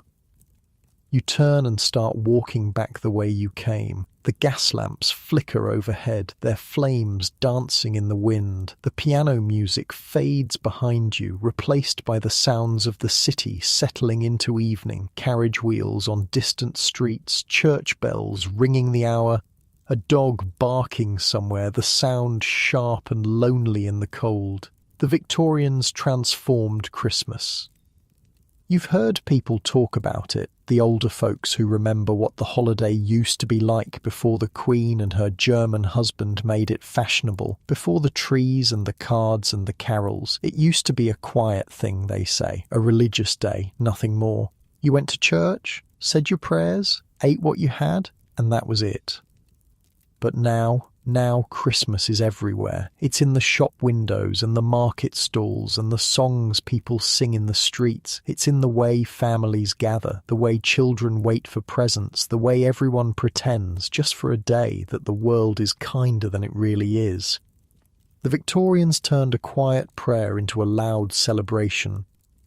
And maybe that's good. Maybe it's good that people have something to look forward to, something to work toward, something that breaks up the endless grey of winter. The Goose Club families saving their pennies, the card senders reaching out across distances, the carol singers filling the streets with music.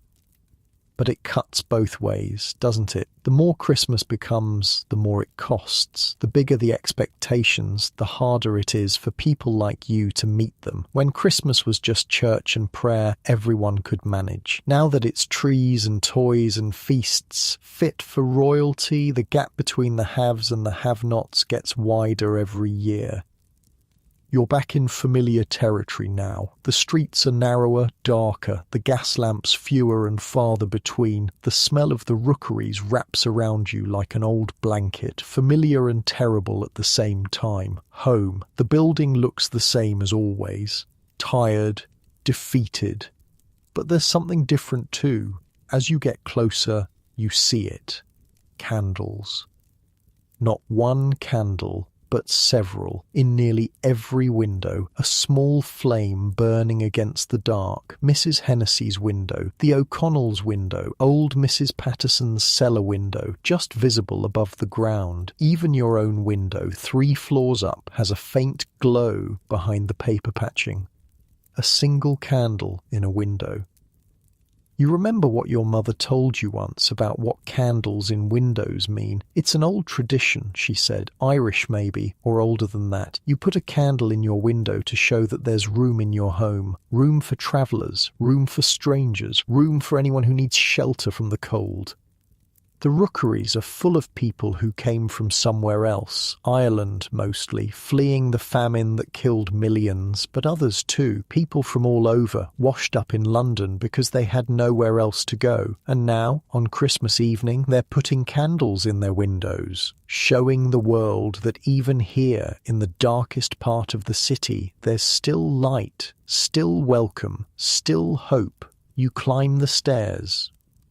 Your mother is waiting by the door, Emma asleep in her arms. The room is warmer than you expected. Not warm exactly, but less cold. Someone has given your mother a few lumps of coal, and there's a small fire burning in the grate that usually sits empty. You were gone a long time, she says, not angry, just worried. I walked far. She nods like she understands. Maybe she does. Maybe she's done the same thing, wandered through parts of the city where people live differently, just to see, just to know. Come inside, close the door, the heat's getting out. You do as she says. The door creaks shut behind you, blocking out the cold and the noise and the world outside. Inside, it's quiet. Emma's breathing, slow and steady, the fire crackling. Your mother moving around the room, tidying things that don't really need tidying. There's some bread left, she says, and Mrs. Murphy gave us some dripping. It's not much, but it's fine. It's good. You sit by the fire and eat. The bread is hard, the dripping cold, but your mother is right. It's fine. It's good. It's more than some people have tonight. The fire throws shadows on the walls, dancing shapes that shift and change, never staying still. You watch them move and let your thoughts drift. Tomorrow is Boxing Day. You've heard about Boxing Day the way you've heard about a lot of things rich people do. It's the day when the wealthy open their doors and give boxes to their servants, small gifts, coins, leftover food from the Christmas feast, a thank you for a year of service before sending them home to celebrate with their own families. Your mother used to work for a wealthy family before she married your father, before everything. She's told you about Boxing Day, about standing in line with the other servants, waiting to receive her Christmas box from the master's wife, about the coins inside, enough to buy something special, something just for herself, about feeling, just for a moment, like she mattered. She doesn't work for wealthy families anymore. The laundry doesn't give Christmas boxes. There's no line to stand in, no master's wife with her beneficent smile. But maybe tomorrow will bring something anyway. A few extra pennies from sweeping if the streets are busy. A bit of charity from someone feeling generous. The leftovers from wealthy tables distributed to the poor by churches and do-gooders who want to feel like they're making a difference. You'll take whatever comes. For now, though, there's this, the fire, the bread, your mother and your sister, safe and warm and together. The candle in the window burns steadily.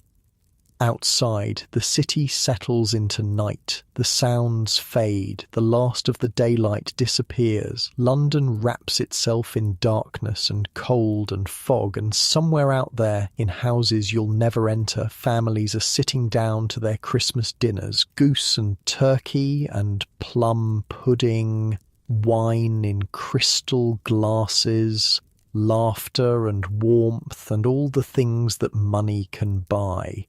But here, in this room, there's light too. A different kind of light, the kind that comes from people holding on to each other. Your mother sits down beside you. She doesn't say anything, just sits, her hands folded in her lap, watching the fire. After a while she starts to hum. It's a carol, an old one of the songs the Victorians revived and made popular again. God rest ye merry gentlemen. The tune drifts through the room, soft and low, mixing with the crackle of the fire and the sound of Emma's breathing. You lean against your mother's shoulder and close your eyes. Christmas Day is ending. Tomorrow will bring whatever it brings, more cold, more hunger, more struggle, but that's tomorrow. Right now there's just this moment, this warmth, this music, this family, and for now that's enough. The candle flickers, the fire dies down to embers, and somewhere in the distance, so faint you might be imagining it, church bells ring out the hour. Christmas is over, but you're still here, still alive, still together. And in this city, in this time, that's the only miracle that matters. Boxing Day arrives with rain, not the gentle kind, the hard, cold, slanting kind that finds its way through every gap in your clothing, that turns the streets into rivers of mud and muck, that makes you wonder why you ever left the warmth of your mattress. But you did leave. You're out here now, broom in hand, working your corner while the city wakes up around you.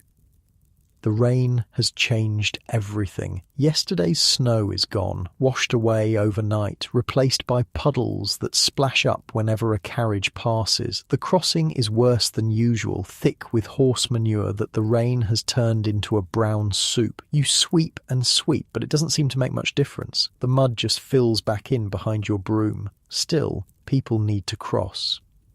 A gentleman approaches, picks his way carefully to the edge of the crossing, looks down at the mess with obvious distaste. You've cleared a path, mostly. It's the best you can do. Morning, sir. Watch your step there. He grunts, doesn't look at you, crosses quickly with his coat pulled up around his chin. Doesn't leave anything. That's fine. That's normal. Most people don't. You've learned not to expect it. The morning passes slowly.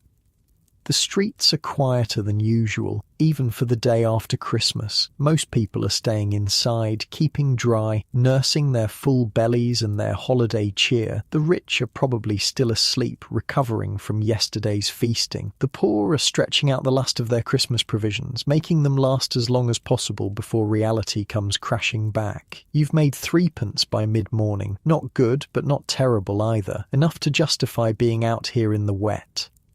Around 11, you notice something. Down the street, in front of one of the nicer houses, there's a line forming. Not customers at a shop, not beggars at a church. Something else. People in neat clothing, standing patiently in the rain, waiting for the door to open. Servants, you lean on your broom and watch. The door opens. A woman appears, middle-aged, dressed in black with a white cap on her head. She's carrying something, a wooden box about the size of a loaf of bread with a handle on top. She hands it to the first person in line, a young man in livery, and says something you can't hear. He bows, takes the box, and walks away with it tucked under his arm like it contains treasure. Because it does, in a way.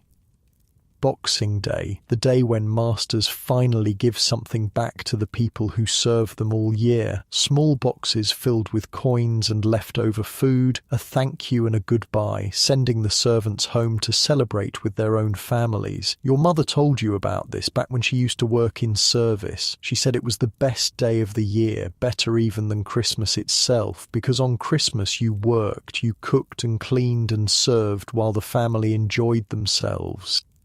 But on Boxing Day, you finally got your reward.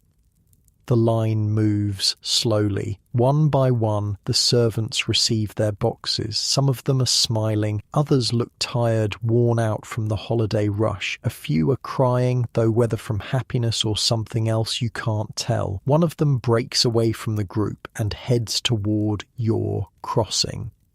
She's young. Maybe 16 or 17, with red hair tucked under a plain cap and a face full of freckles. Her dress is simple but clean, much nicer than anything your mother owns. She's carrying her box in both hands, cradling it like a baby. She reaches the edge of the crossing and stops.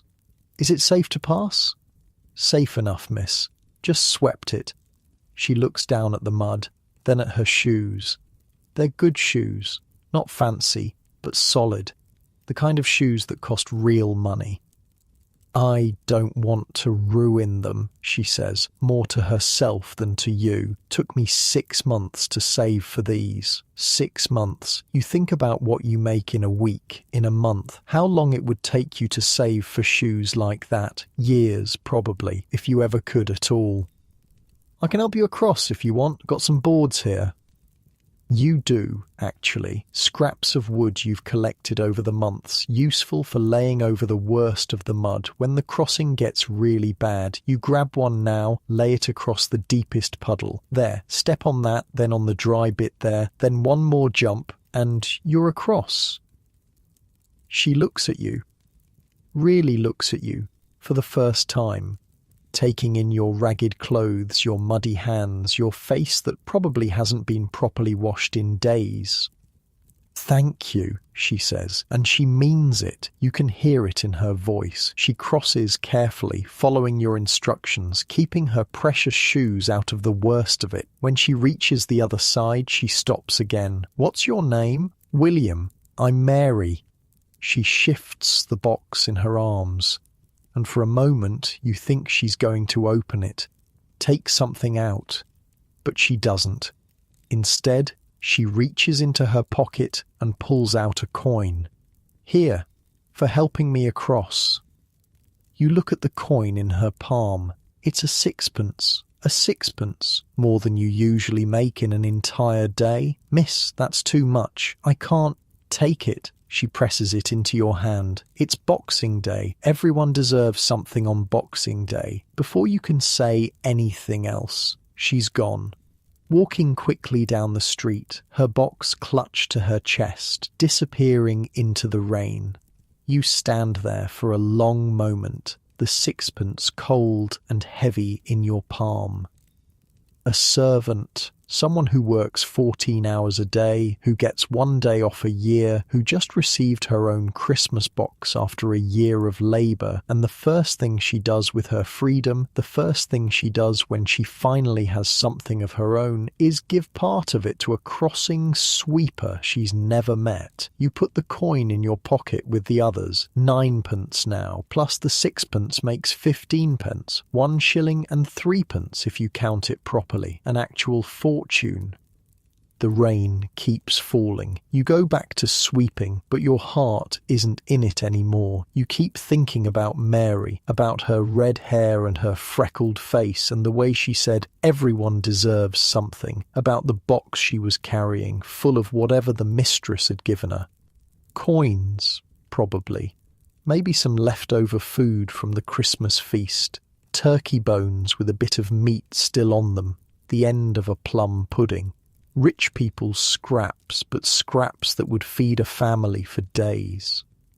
Servants live in a strange world, above the poor, below the wealthy, stuck in the middle where they can see both sides but belong to neither. They sleep in grand houses but don't own them. They eat good food but only the leftovers. They wear nice clothes but only because their masters want them to look respectable. And once a year, on Boxing Day, they get to pretend they're part of the family. They get their boxes, their thank yous, their little taste of what it might feel like to be valued. Then they go home to their own families, their own cramped rooms and struggling relatives, and they share what they've been given. It's better than being a crossing sweeper, but it's not freedom. Nothing is, really. Not for people like you. The afternoon comes slowly. The rain lets up around 2 o'clock, fading to a drizzle and then to nothing. The streets start to fill again. People emerge from their houses, blinking in the pale light, ready to face whatever comes next. You've made 1 shilling and 7p by now, an incredible amount, the best you've ever done in your life. Part of you wants to keep going, to see how high you can push it. Part of you wants to go home, to give the money to your mother, to see her face when she realises how much you've brought in. You stay a little longer. A carriage pulls up near your corner, not one of the fancy ones with the matched horses and the painted doors, a plain black carriage, the kind wealthy people use when they don't want to be noticed. The door opens and a man steps out. He's older, maybe 50 or 60, with a white beard and a heavy coat. He looks like a banker or a solicitor, someone important, someone who usually wouldn't even notice a boy like you, but he notices you now. You there, boy, you straighten up. Yes, sir.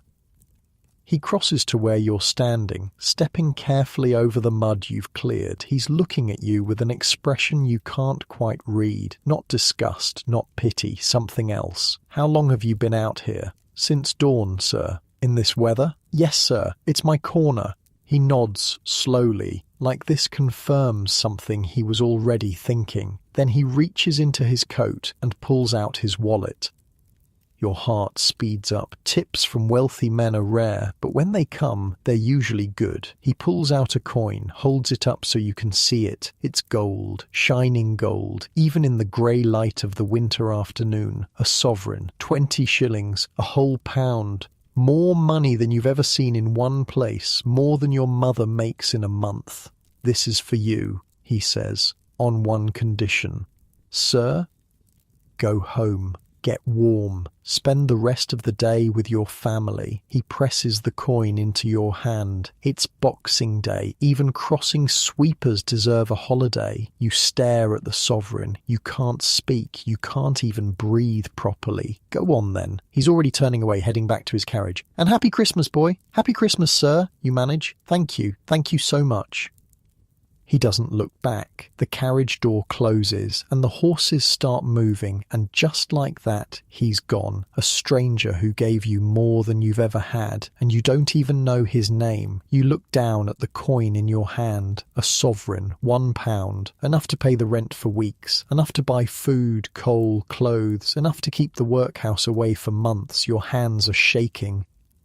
You pack up your broom in a daze. Tuck it under your arm, start walking home. The streets blur around you. You're not really seeing them. You're not really seeing anything. Just the gold coin in your hand, the weight of it, the promise of it. 1 shilling and 7 pence from sweeping, plus the sovereign, £1, 1 shilling and 7 pence. You've never been rich before. You're not rich now, not really, but you've got more money than you've ever held in your life, and you don't know what to do with the feeling that's bubbling up in your chest. Hope. That's what it is. Hope. The feeling that maybe, just maybe, things might get better, that the workhouse isn't inevitable, that your family might survive this winter, might make it to spring, might have a chance at something more than just scraping by. One good day doesn't change everything. You know that. The money will run out, the cold will come back, the struggle will continue, but right now, walking home through the wet streets of London with a sovereign in your pocket, you let yourself believe, just for today, just for this moment, tomorrow will bring what it brings. But today, for the first time in as long as you can remember, tomorrow doesn't seem quite so frightening. The rookeries appear ahead. The same tired buildings, the same black bricks, the same broken windows patched with paper, but something is different. You're different. You're walking taller, moving faster, feeling something you'd almost forgotten how to feel. Your mother is going to cry when she sees what you've brought home. Happy tears for once. You climb the stairs 2 at a time.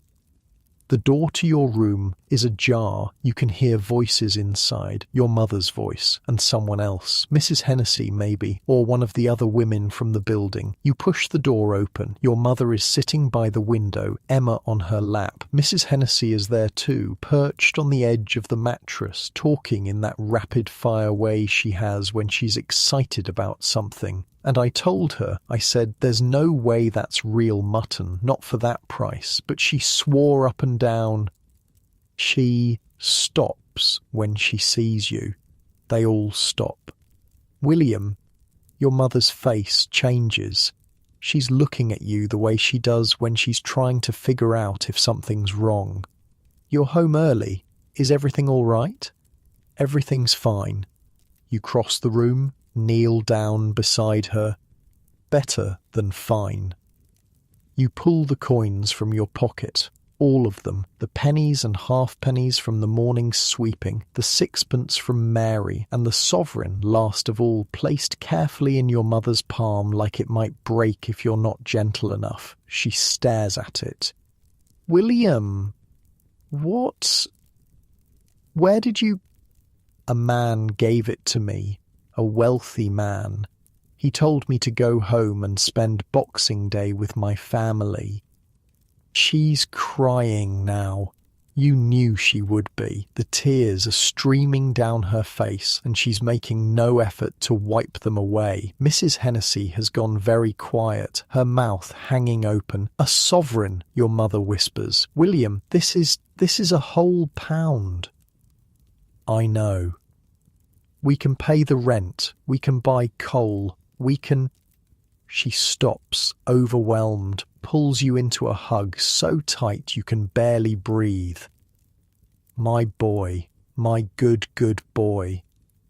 Emma doesn't understand what's happening, but she knows it's something good. She squirms between you, trying to be part of the hug, her little arms wrapping around whatever parts of you and your mother she can reach. Mrs. Hennessy clears her throat. "I'll leave you lot to it," she says, and there's a thickness in her voice that wasn't there before. "Happy Boxing Day. Happy Boxing Day, Mrs. Hennessy." She slips out, closing the door behind her, and then it's just the three of you, huddled together in the thin afternoon light, holding on to each other and this impossible gift. Your mother pulls back eventually, wipes her eyes with the back of her hand, looks at the sovereign again, like she still can't quite believe it's real. "We need to be careful with this," she says. "Make it last. If we're smart about it." "I know, Mum." "A shilling a week for rent, a few pennies for coal. We could stretch this for months, William. Months. Months without worrying about where the next meal is coming from. Months without lying awake at night, doing the math in your head, wondering if you'll make it to spring.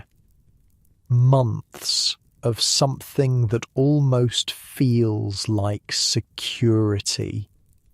It won't last forever. Nothing does. But it's a gift of time, and time is something you can use." "There's more," you say. "A girl at the crossing, a servant. She gave me sixpence just for helping her across the mud." Your mother laughs. It's a real laugh, full and warm, the kind you haven't heard in a long time. "A sixpence for a crossing? She said everyone deserves something on Boxing Day."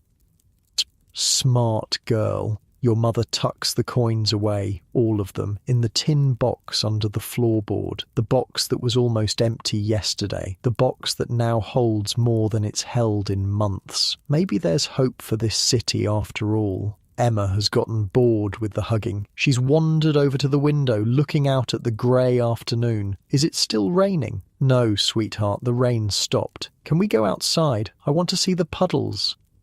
Your mother looks at you. You look back at her, and something passes between you, some shared understanding, some agreement that today is different, today is special, today you can say yes to things you'd normally say no to. "Let's all go," your mother says. "Get some air. Walk around a bit." "Really? Really? It's Boxing Day. Everyone deserves a holiday." You bundle up as best you can. There aren't enough warm clothes to go around, there never are, but you layer what you have and hope it's enough. Emma is practically bouncing with excitement. She doesn't get to go outside often, not with your mother, not all together as a family. The streets are different when you're not working them. You walk through the rookeries, past the familiar buildings and the familiar faces, past Mrs. Flanagan's courtyard, where the ribbon from yesterday is still hanging, limp and faded in the damp air, past the church where you sang carols just yesterday morning, past all the places that make up your world.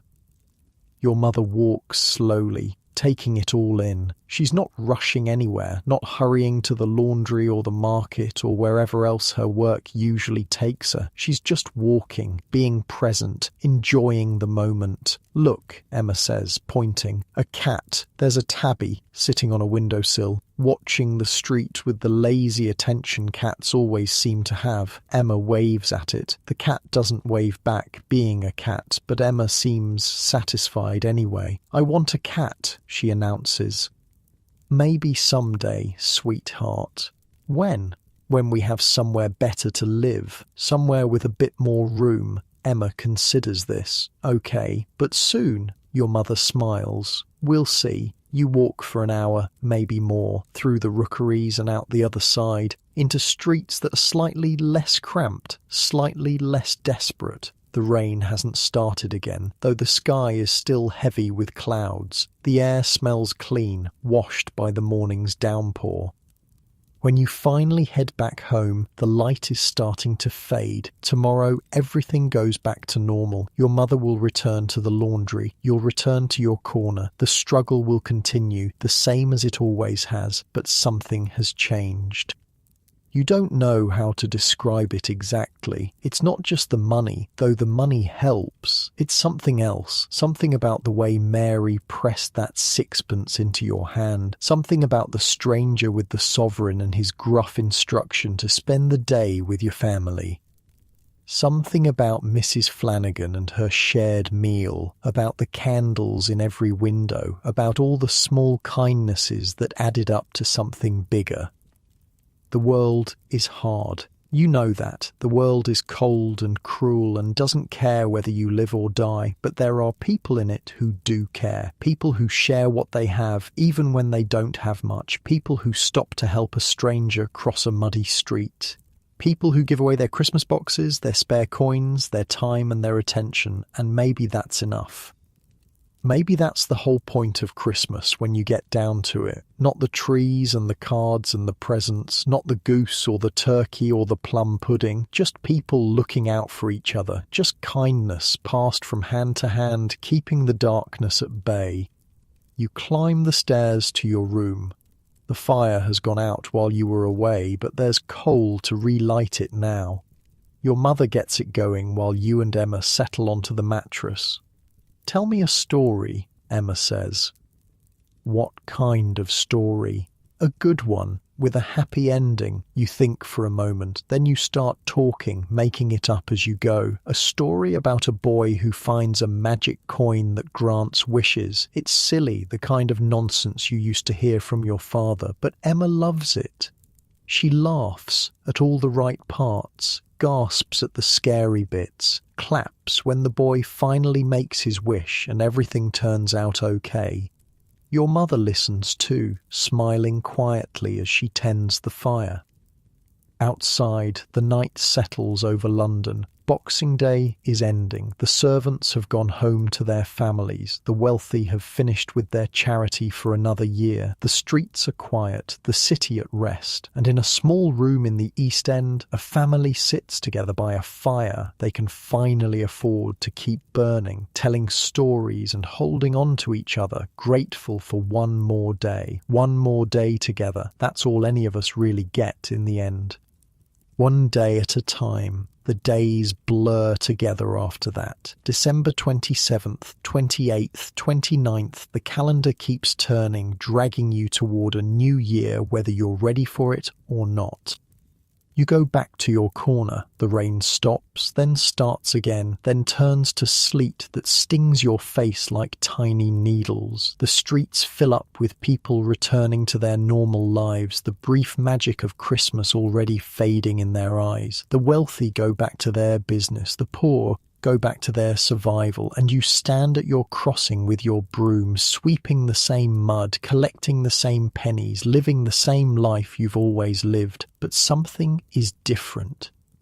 The worry is quieter now, that constant hum in the back of your mind, the one that calculates every penny and panics at every unexpected expense, has faded to a murmur. You still hear it, but it doesn't scream anymore. The sovereign is in the tin box under the floorboard, and your mother is rationing it carefully, paying the rent a week at a time, buying coal in small amounts, stretching it as far as it will go.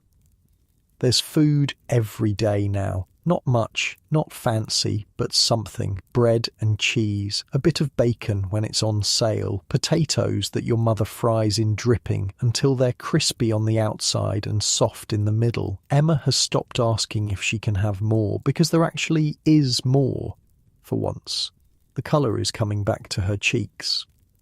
You notice it on the 29th when you come home from sweeping and find her playing on the floor with a rag doll Mrs. Hennessy gave her. Her face isn't quite so pale anymore. The shadows under her eyes are lighter. She's not coughing as much. She's gaining weight, your mother says quietly, watching Emma from across the room. I can feel it when I pick her up. That's good. It's more than good. It's... She stops, shakes her head.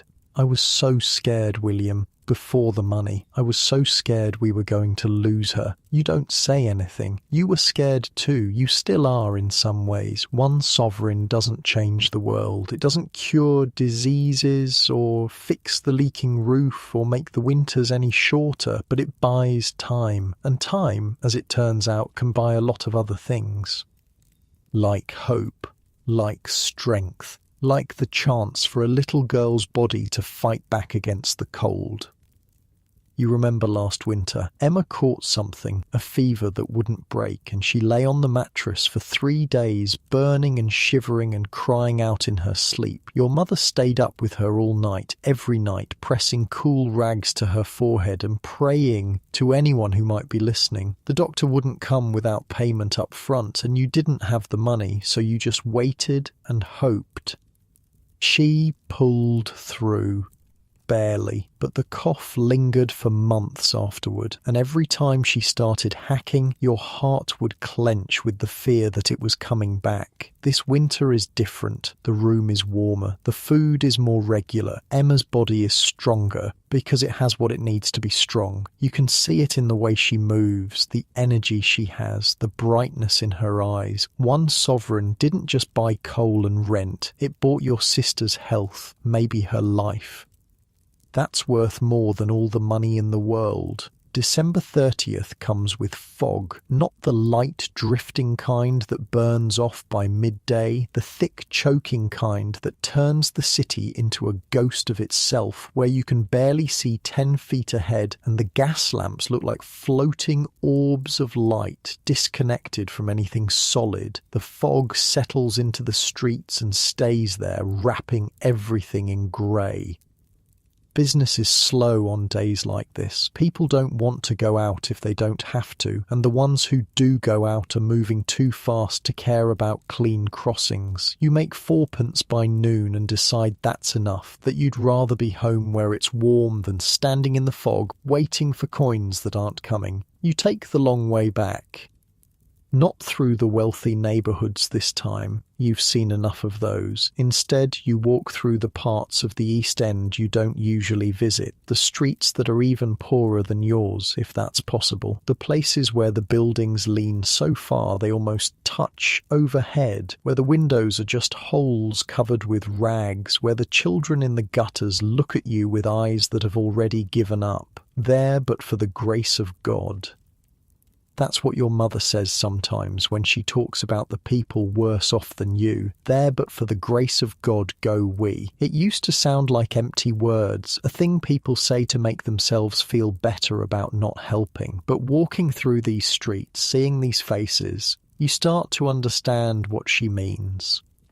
You could be them. You almost were them before the sovereign. One bad winter, one missed rent payment, one stroke of terrible luck, and you'd be right there with them, sleeping in doorways, begging for scraps, watching your family fall apart. The line between surviving and not surviving is so thin, so fragile. Most people don't realise that until they're standing right on it. You find Peter on a corner near the docks.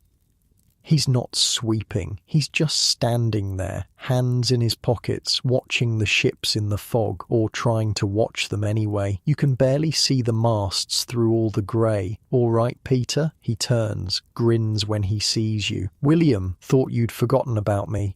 Been busy, Christmas and all." "Yeah," his grin fades a little. "How was yours? You eat the orange?" We ate it. It was good. You stand beside him, looking out at the invisible river. What are you doing here? Nothing. Just thinking, I guess. He kicks at a loose cobblestone. My nan died. The words hang there, flat and heavy. Peter, I'm sorry. It's all right. She was old. She'd been sick for a while. He shrugs, but the shrug is too careful, too controlled. She went on Christmas night while we were all asleep. My mum found her in the morning.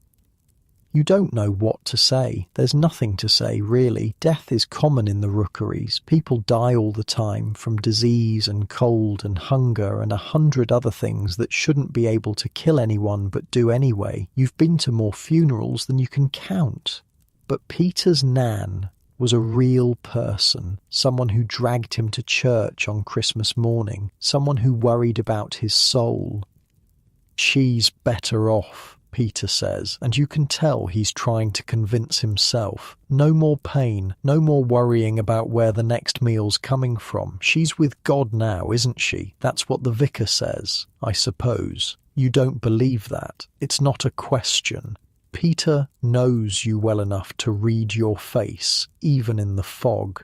I don't know what I believe, you admit. I want to believe it, that there's something after, that it's not just nothing. Me too. Peter is quiet for a long moment. Then he laughs, a short, sharp sound that doesn't have much humour in it. Listen to us, talking about death like a couple of old men. We're 9, William. We're supposed to be playing games and getting into trouble. We are in trouble. We were born in trouble. True enough. He looks at you sideways. Hear about the Salvation Army? The what? Salvation Army. They're these religious folks, been going around giving out food and clothes to people who need it. Set up a soup kitchen over on Mile End Road. My mum took us yesterday. The soup was watery as hell, but it was hot, and they gave us bread too. That's good. Yeah. They're all right, I think. Better than the workhouse anyway. At least they don't split up families. The workhouse. The word still makes your stomach clench, even with the sovereign in the tin box. The workhouse is always there, waiting in the shadows, ready to swallow anyone who falls too far. I should go, you say. My mum's expecting me. Yeah, me too. Peter pushes off from the wall he's been leaning on. Happy New Year, William. Almost forgot. Tomorrow's the last day of 1850. Happy New Year, Peter. You walk home through the fog. Your mother is cooking when you arrive. Actual cooking, not just warming up scraps. She's got a small pot on the fire, something bubbling inside that smells like vegetables and meat. Stew, she says when she sees you looking. Mrs. Murphy had some bones left over from her Christmas ham. Gave them to me for the marrow. I added potatoes and carrots and whatever else I could find. It smells amazing. It'll be ready in an hour. She wipes her hands on her apron. How was your day? Slow. Made 4p. You sit down on the mattress, suddenly tired. Saw Peter. His grandmother died on Christmas night. Your mother's face softens. Poor boy, poor family. She was a good woman, Mrs. Gallagher. Strict, but good. Peter seemed okay. I don't know if he really is, though. People grieve in their own ways. Your mother comes over, sits beside you. Some cry, some go quiet, some act like nothing's wrong until they're alone, and then they fall apart. Which one are you? She looks at you for a long moment. I'm the third kind, I think. When your father died, I held it together for weeks. For you and Emma. I couldn't fall apart when you needed me, but at night, when you were both asleep, I'd lie there in the dark and cry until I couldn't breathe. You remember those nights, the sounds she thought you couldn't hear, the way her eyes were red in the mornings, even though she never said why. I'm sorry, Mum. Don't be sorry. It's just how it is. She puts her arm around you, pulls you close. We survive, William. That's what we do. We survive and we keep going and we hold on to the people we love as long as we can. And when we lose them, we grieve and then we keep going anyway. Because that's all there is. Emma looks up from her rag doll. What are you talking about? Nothing, sweetheart. Grown-up things. I'm almost grown up. I'm 6. Your mother laughs. You're very grown up for 6, the most grown up 6-year-old in all of London. Emma nods seriously, accepting this as fact, and goes back to her doll. The stew is ready around 5 o'clock. You eat it slowly, savouring every bite. The broth is thin but flavourful, the vegetables soft, the bits of meat that Mrs. Murphy's bones yielded tender and rich. It's not much, but it's warm, and it fills your belly, and you eat it with people you love. That counts for something. December 31st, the last day of 1850. Tomorrow will be a new year, a fresh start, or so people like to pretend. In reality, nothing will change. January 1st will look exactly like December 31st. Same cold, same struggle, same endless fight to survive. But people need their rituals. They need to believe that turning a page on the calendar means something. You work your corner in the morning, make 6pence and come home early. The city is restless, people preparing for the New Year's celebrations, buying provisions, making plans. The wealthy will have parties, the poor will have whatever they can scrape together. Your family will have each other. The evening comes slowly. You sit by the fire with your mother and Emma, watching the flames and waiting for midnight. Emma falls asleep around 9, curled up on the mattress with her doll clutched to her chest. Your mother covers her with the blanket and comes to sit beside you. "Almost there," she says quietly. "A new year? Do you think it'll be better? 1851? "I don't know. I hope so." She stares into the fire. There's a big exhibition coming, the Crystal Palace they're calling it. Supposed to be the greatest thing the world has ever seen. People are coming from everywhere to see it. What is it? A building made of glass. Can you imagine? An entire palace made of nothing but glass and iron. They're putting it in Hyde Park, filling it with inventions and art and things from all over the empire. You try to imagine it, a palace made of glass, glittering in the sun, full of marvels from around the world. It sounds like something from a fairy tale, something that couldn't possibly exist in the same city where people starve in the streets and children sweep horse manure for pennies. But that's London, isn't it? A city of contradictions. The richest and the poorest, living side by side, barely seeing each other. Glass palaces and crumbling rookeries, mechanical birds and rag dolls. Maybe we can see it, you say, the exhibition, when it opens. Maybe. Your mother smiles, but it's a tired smile. It'll probably cost money to get in. We'll save up, like the Goose Club families. A penny at a time, a penny at a time. She laughs softly. When did you get so wise, William? I'm not wise, I'm just paying attention, I guess. The fire crackles. Outside, you can hear the sounds of the city muffled by the walls and the fog. People celebrating, people shouting. Somewhere church bells are starting to ring, counting down the last minutes of the year. Your mother takes your hand. Whatever happens, she says, whatever 1851 brings, we'll face it together. The 3 of us. That's what matters. Not the money, not the food, not even staying out of the workhouse, just being together, holding on. I know, Mum. I'm proud of you, William. You know that, don't you? Your father would be proud too. The way you work, the way you take care of your sister. You're a good boy, the best. You don't know what to say, so you just squeeze her hand and lean against her shoulder, the way you used to when you were small. The bells get louder. Midnight approaches. You can hear people in the street below, shouting and laughing, counting down the seconds. Someone is banging a pot with a spoon, making a terrible racket that echoes off the buildings. A baby starts crying somewhere in the building, woken by all the noise, and you can hear its mother shushing it, trying to get it back to sleep. 10, 9, 8. The voices drift up through the thin walls. Your mother squeezes your hand tighter. 7, 6, 5.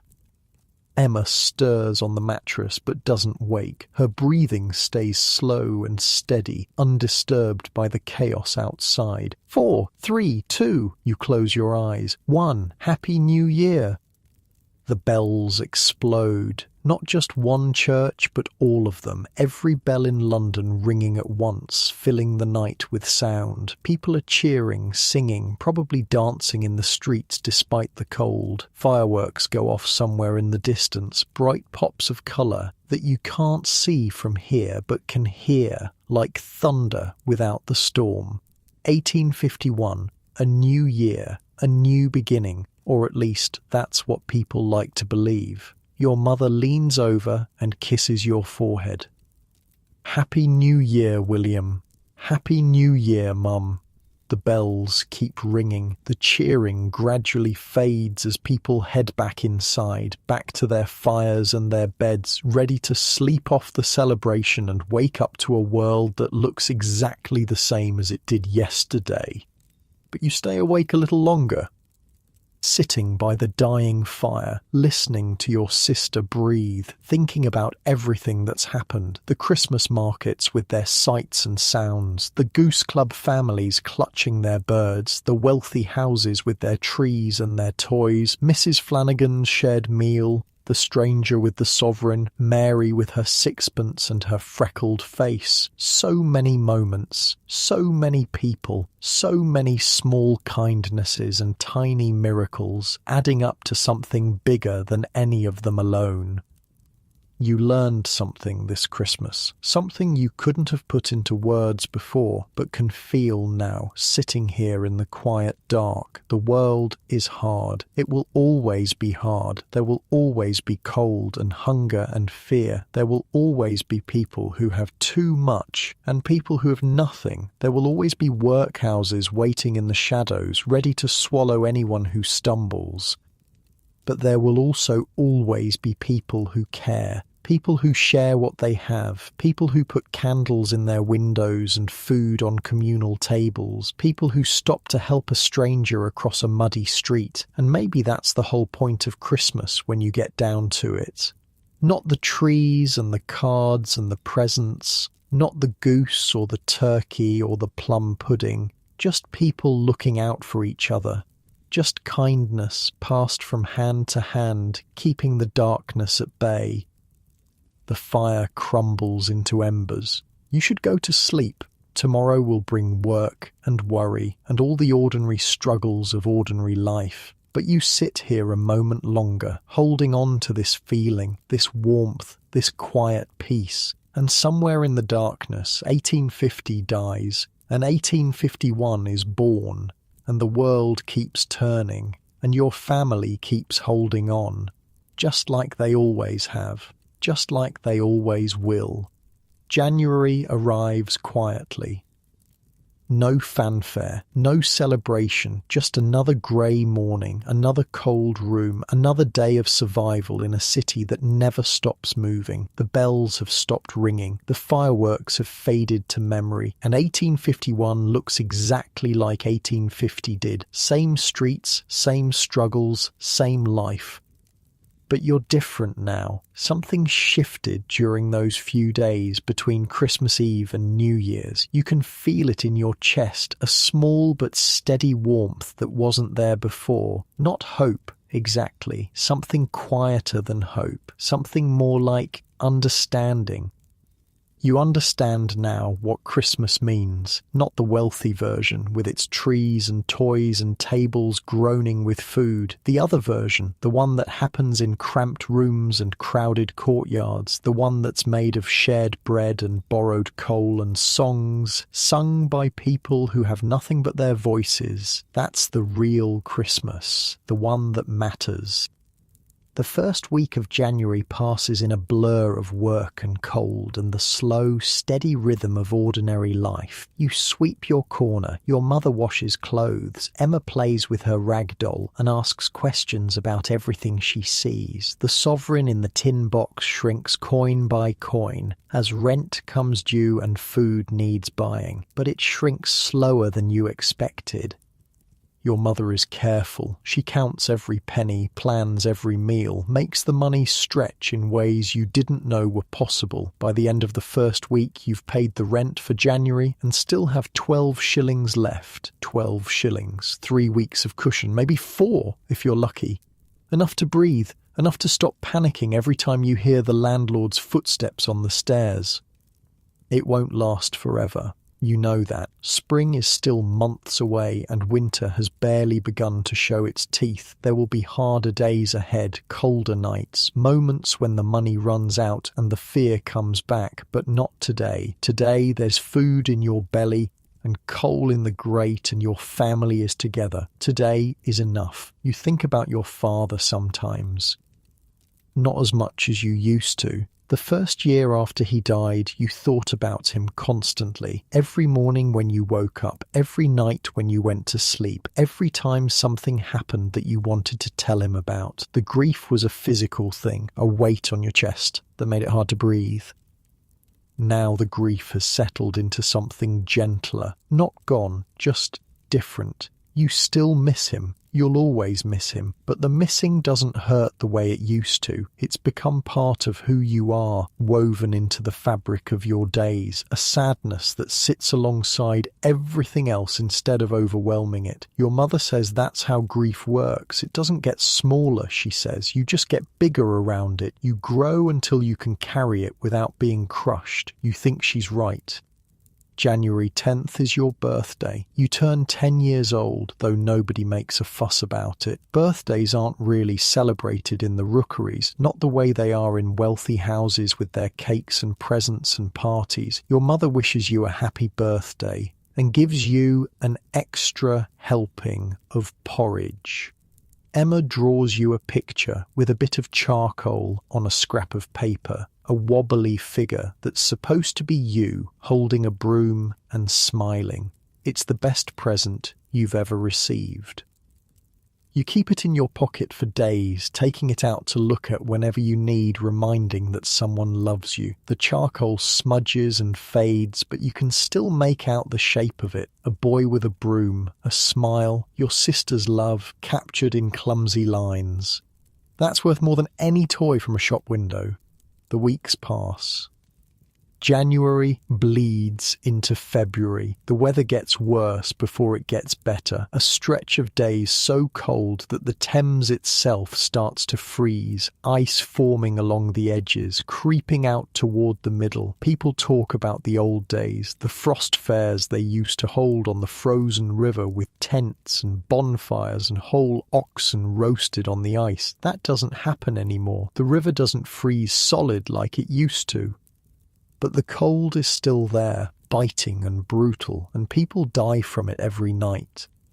You don't die, you come close a few times. There's a week in late January when the coal runs out and you can't afford more, and the three of you huddle together on the mattress, wrapped in every piece of cloth you own, shivering through nights that feel like they'll never end. Emma gets sick again. A cough that sounds like it's tearing her lungs apart, and your mother sits up with her all night, every night, just like she did last year. But Emma pulls through. She always pulls through. She's tougher than she looks, your little sister, tougher than most people twice her age. The neighbours help when they can. Mrs. Hennessy brings soup one night, watery but hot. The O'Connells share a bit of their coal when theirs runs out. Old Mrs. Patterson, who barely has anything herself, knocks on your door one morning with a scarf she knitted, says Emma needs it more than she does. That's how it works in the rookeries. People look out for each other. They share what they have, even when what they have is almost nothing, because they know that next week, next month, next year, they might be the ones who need help. And when that day comes, they'll need someone to knock on their door with soup and coal and scarves. It's not charity, it's survival. By the time February ends, The worst is over. The days are getting longer. The cold is losing its edge. You can feel spring coming, that faint promise of warmth that makes everything seem possible again. The sovereign is gone by now, spent down to nothing, every last penny used up on rent and food and coal. But you made it. 3 months of winter, the hardest 3 months, and you made it through. That counts for something. March brings news of the Crystal Palace. Everyone's talking about it. The great exhibition, the wonder of the age, the glass building in Hyde Park that's supposed to show the world everything Britain can do. They're putting the finishing touches on it now, getting ready for the grand opening in May. People are coming from everywhere to see it, from every corner of the empire, from countries you've never heard of. You probably won't see it yourself. The admission price is more than you can afford. And anyway, boys like you don't belong in places like that. The Crystal Palace is for the wealthy, for the respectable, for people who wear clean clothes and have clean faces and don't smell of horse manure and sweat. But you like to imagine it. A palace made of glass, sunlight streaming through the walls, making everything glow, trees growing inside, actual trees, under a roof of crystal, inventions from around the world, machines that do impossible things, art that makes people weep with its beauty, marvels. That's what they call them, the marvels of the age. You heard someone say the other day that the Crystal Palace is supposed to show the world what Britain has achieved, the empire at its height, the workshop of the world, all the things this country makes and builds and invents, gathered together under one glass roof. But you can't help thinking there's something missing from that picture. The Crystal Palace won't show the rookeries, won't show the crossing sweepers and the laundresses and the children picking through mud for scraps, won't show the workhouses or the slums or the cold grey streets where people like you struggle just to stay alive. That's part of Britain too, isn't it? That's part of what the empire has achieved. But nobody wants to look at that. Nobody wants to put poverty on display next to the steam engines and the silk dresses, so they won't. They'll show the world the glittering surface, and everyone will nod and smile and pretend that's all there is. You're not bitter about it. Not really. That's just how things work. The rich show off their riches, and the poor stay out of sight. Maybe someday things will be different. Maybe someday there'll be a great exhibition of how the other half lives, a palace filled with the small miracles of survival, the shared bread, the borrowed coal, the candles in windows, the kindness that passes from hand to hand in the dark, places the gas lamps don't reach. But probably not. Maybe someday you'll see the real Crystal Palace yourself. Maybe someday you'll have enough money to buy a ticket, enough time to stand in line, enough courage to walk into a building where you don't belong and look at all the wonders the world has to offer. Maybe someday. For now, you have other things to worry about. Spring means more people on the streets. More people means more crossings to sweep, more pennies to collect, more money coming in. Your mother takes on extra work at the laundry, washing the heavy winter clothes people are putting away, preparing the lighter fabrics for the warmer months. Emma is healthy again, running around the room with her rag doll, asking when she can go outside and see the flowers. Life goes on. That's the thing about survival. It's not a story with a beginning, middle and end. It's just life, day after day after day. The same struggles, the same joys, the same endless cycle of waking and working and sleeping and starting over again. Some days are better than others. Some days you find a sixpence in the gutter, or a wealthy gentleman tips you a shilling, or your mother comes home with a bit of cake that someone gave her, and for a few hours everything feels possible. Other days are harder, days when the rain won't stop, when the customers won't come, when Emma's cough comes back and your mother's face goes tight with worry. But you keep going. That's what you do. You keep going, one day at a time, one penny at a time, one breath at a time, because that's what the people in this city have always done. That's what Christmas taught you, really. Not the carols or the cards or the decorated trees, not the goose or the turkey or the presents wrapped in paper. Those things are nice. Those things matter to the people who have them. But they're not what Christmas is about. Christmas is about holding on. It's about Mrs. Flanagan and her shared meal, Mary and her sixpence, the stranger with the sovereign, Peter and his nan, your mother getting up every day to work herself to the bone so her children can eat, all those people, all those small acts of kindness, adding up to something bigger than any of them alone. That's the gift the Victorians gave the world, not the trappings of Christmas, the spirit of it. The understanding that we need each other, that survival isn't something you do alone, that the coldest nights are warmer when you share them with someone else. They took a quiet religious holiday and turned it into something bigger, something that mattered. They gave us the trees and the cards and the carols. They gave us the idea that Christmas should be a time when people come together, when families gather, when even the poorest deserve a moment of warmth and light. Before the Victorians, Christmas was fading. People barely celebrated it. But then came the writers and the reformers, the ones who saw the cold and the hunger and the suffering and decided to do something about it. They wrote stories about redemption and transformation. They organised charity drives and soup kitchens. They put candles in windows and shared what they had. They built Christmas as you know it. Not perfect, not fair, still too much for some and not enough for others, but something, a time when the world pauses just for a moment and remembers that kindness matters. That's the legacy, not the goose or the turkey, not the presents under the tree. Just the simple, stubborn belief that people should take care of each other. And now, as you lie here in the quiet dark, you carry that understanding with you. The room is still. Your mother is breathing softly beside you. Emma is curled against your chest, her small body warm and heavy with sleep. The fire has burned down to embers, casting a faint red glow across the walls. Outside, the city is settling into night.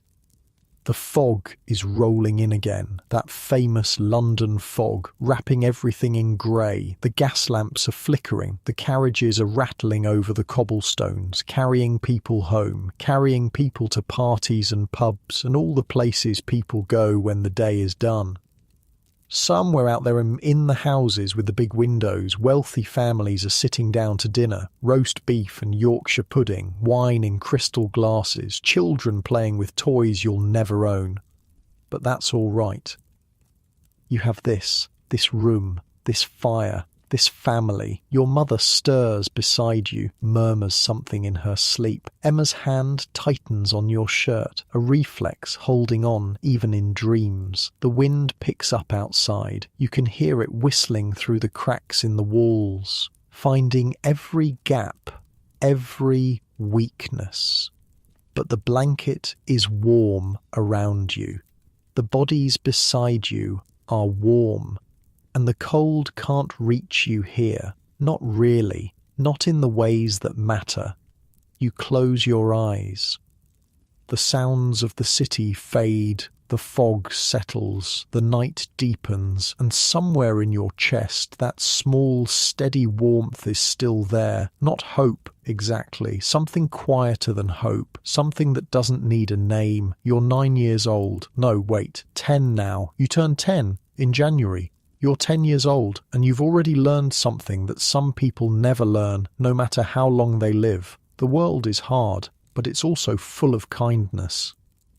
The night is cold, but it's also full of warmth, and tomorrow will bring what it brings. More work, more worry, more struggle, but also more moments like this one, more quiet nights with the people you love, more chances to hold on. That's enough. That's more than enough. Your breathing slows, your thoughts drift, the edges of the world get soft and hazy, and as you sink into sleep you think you can hear something, faint and far away, almost like a memory.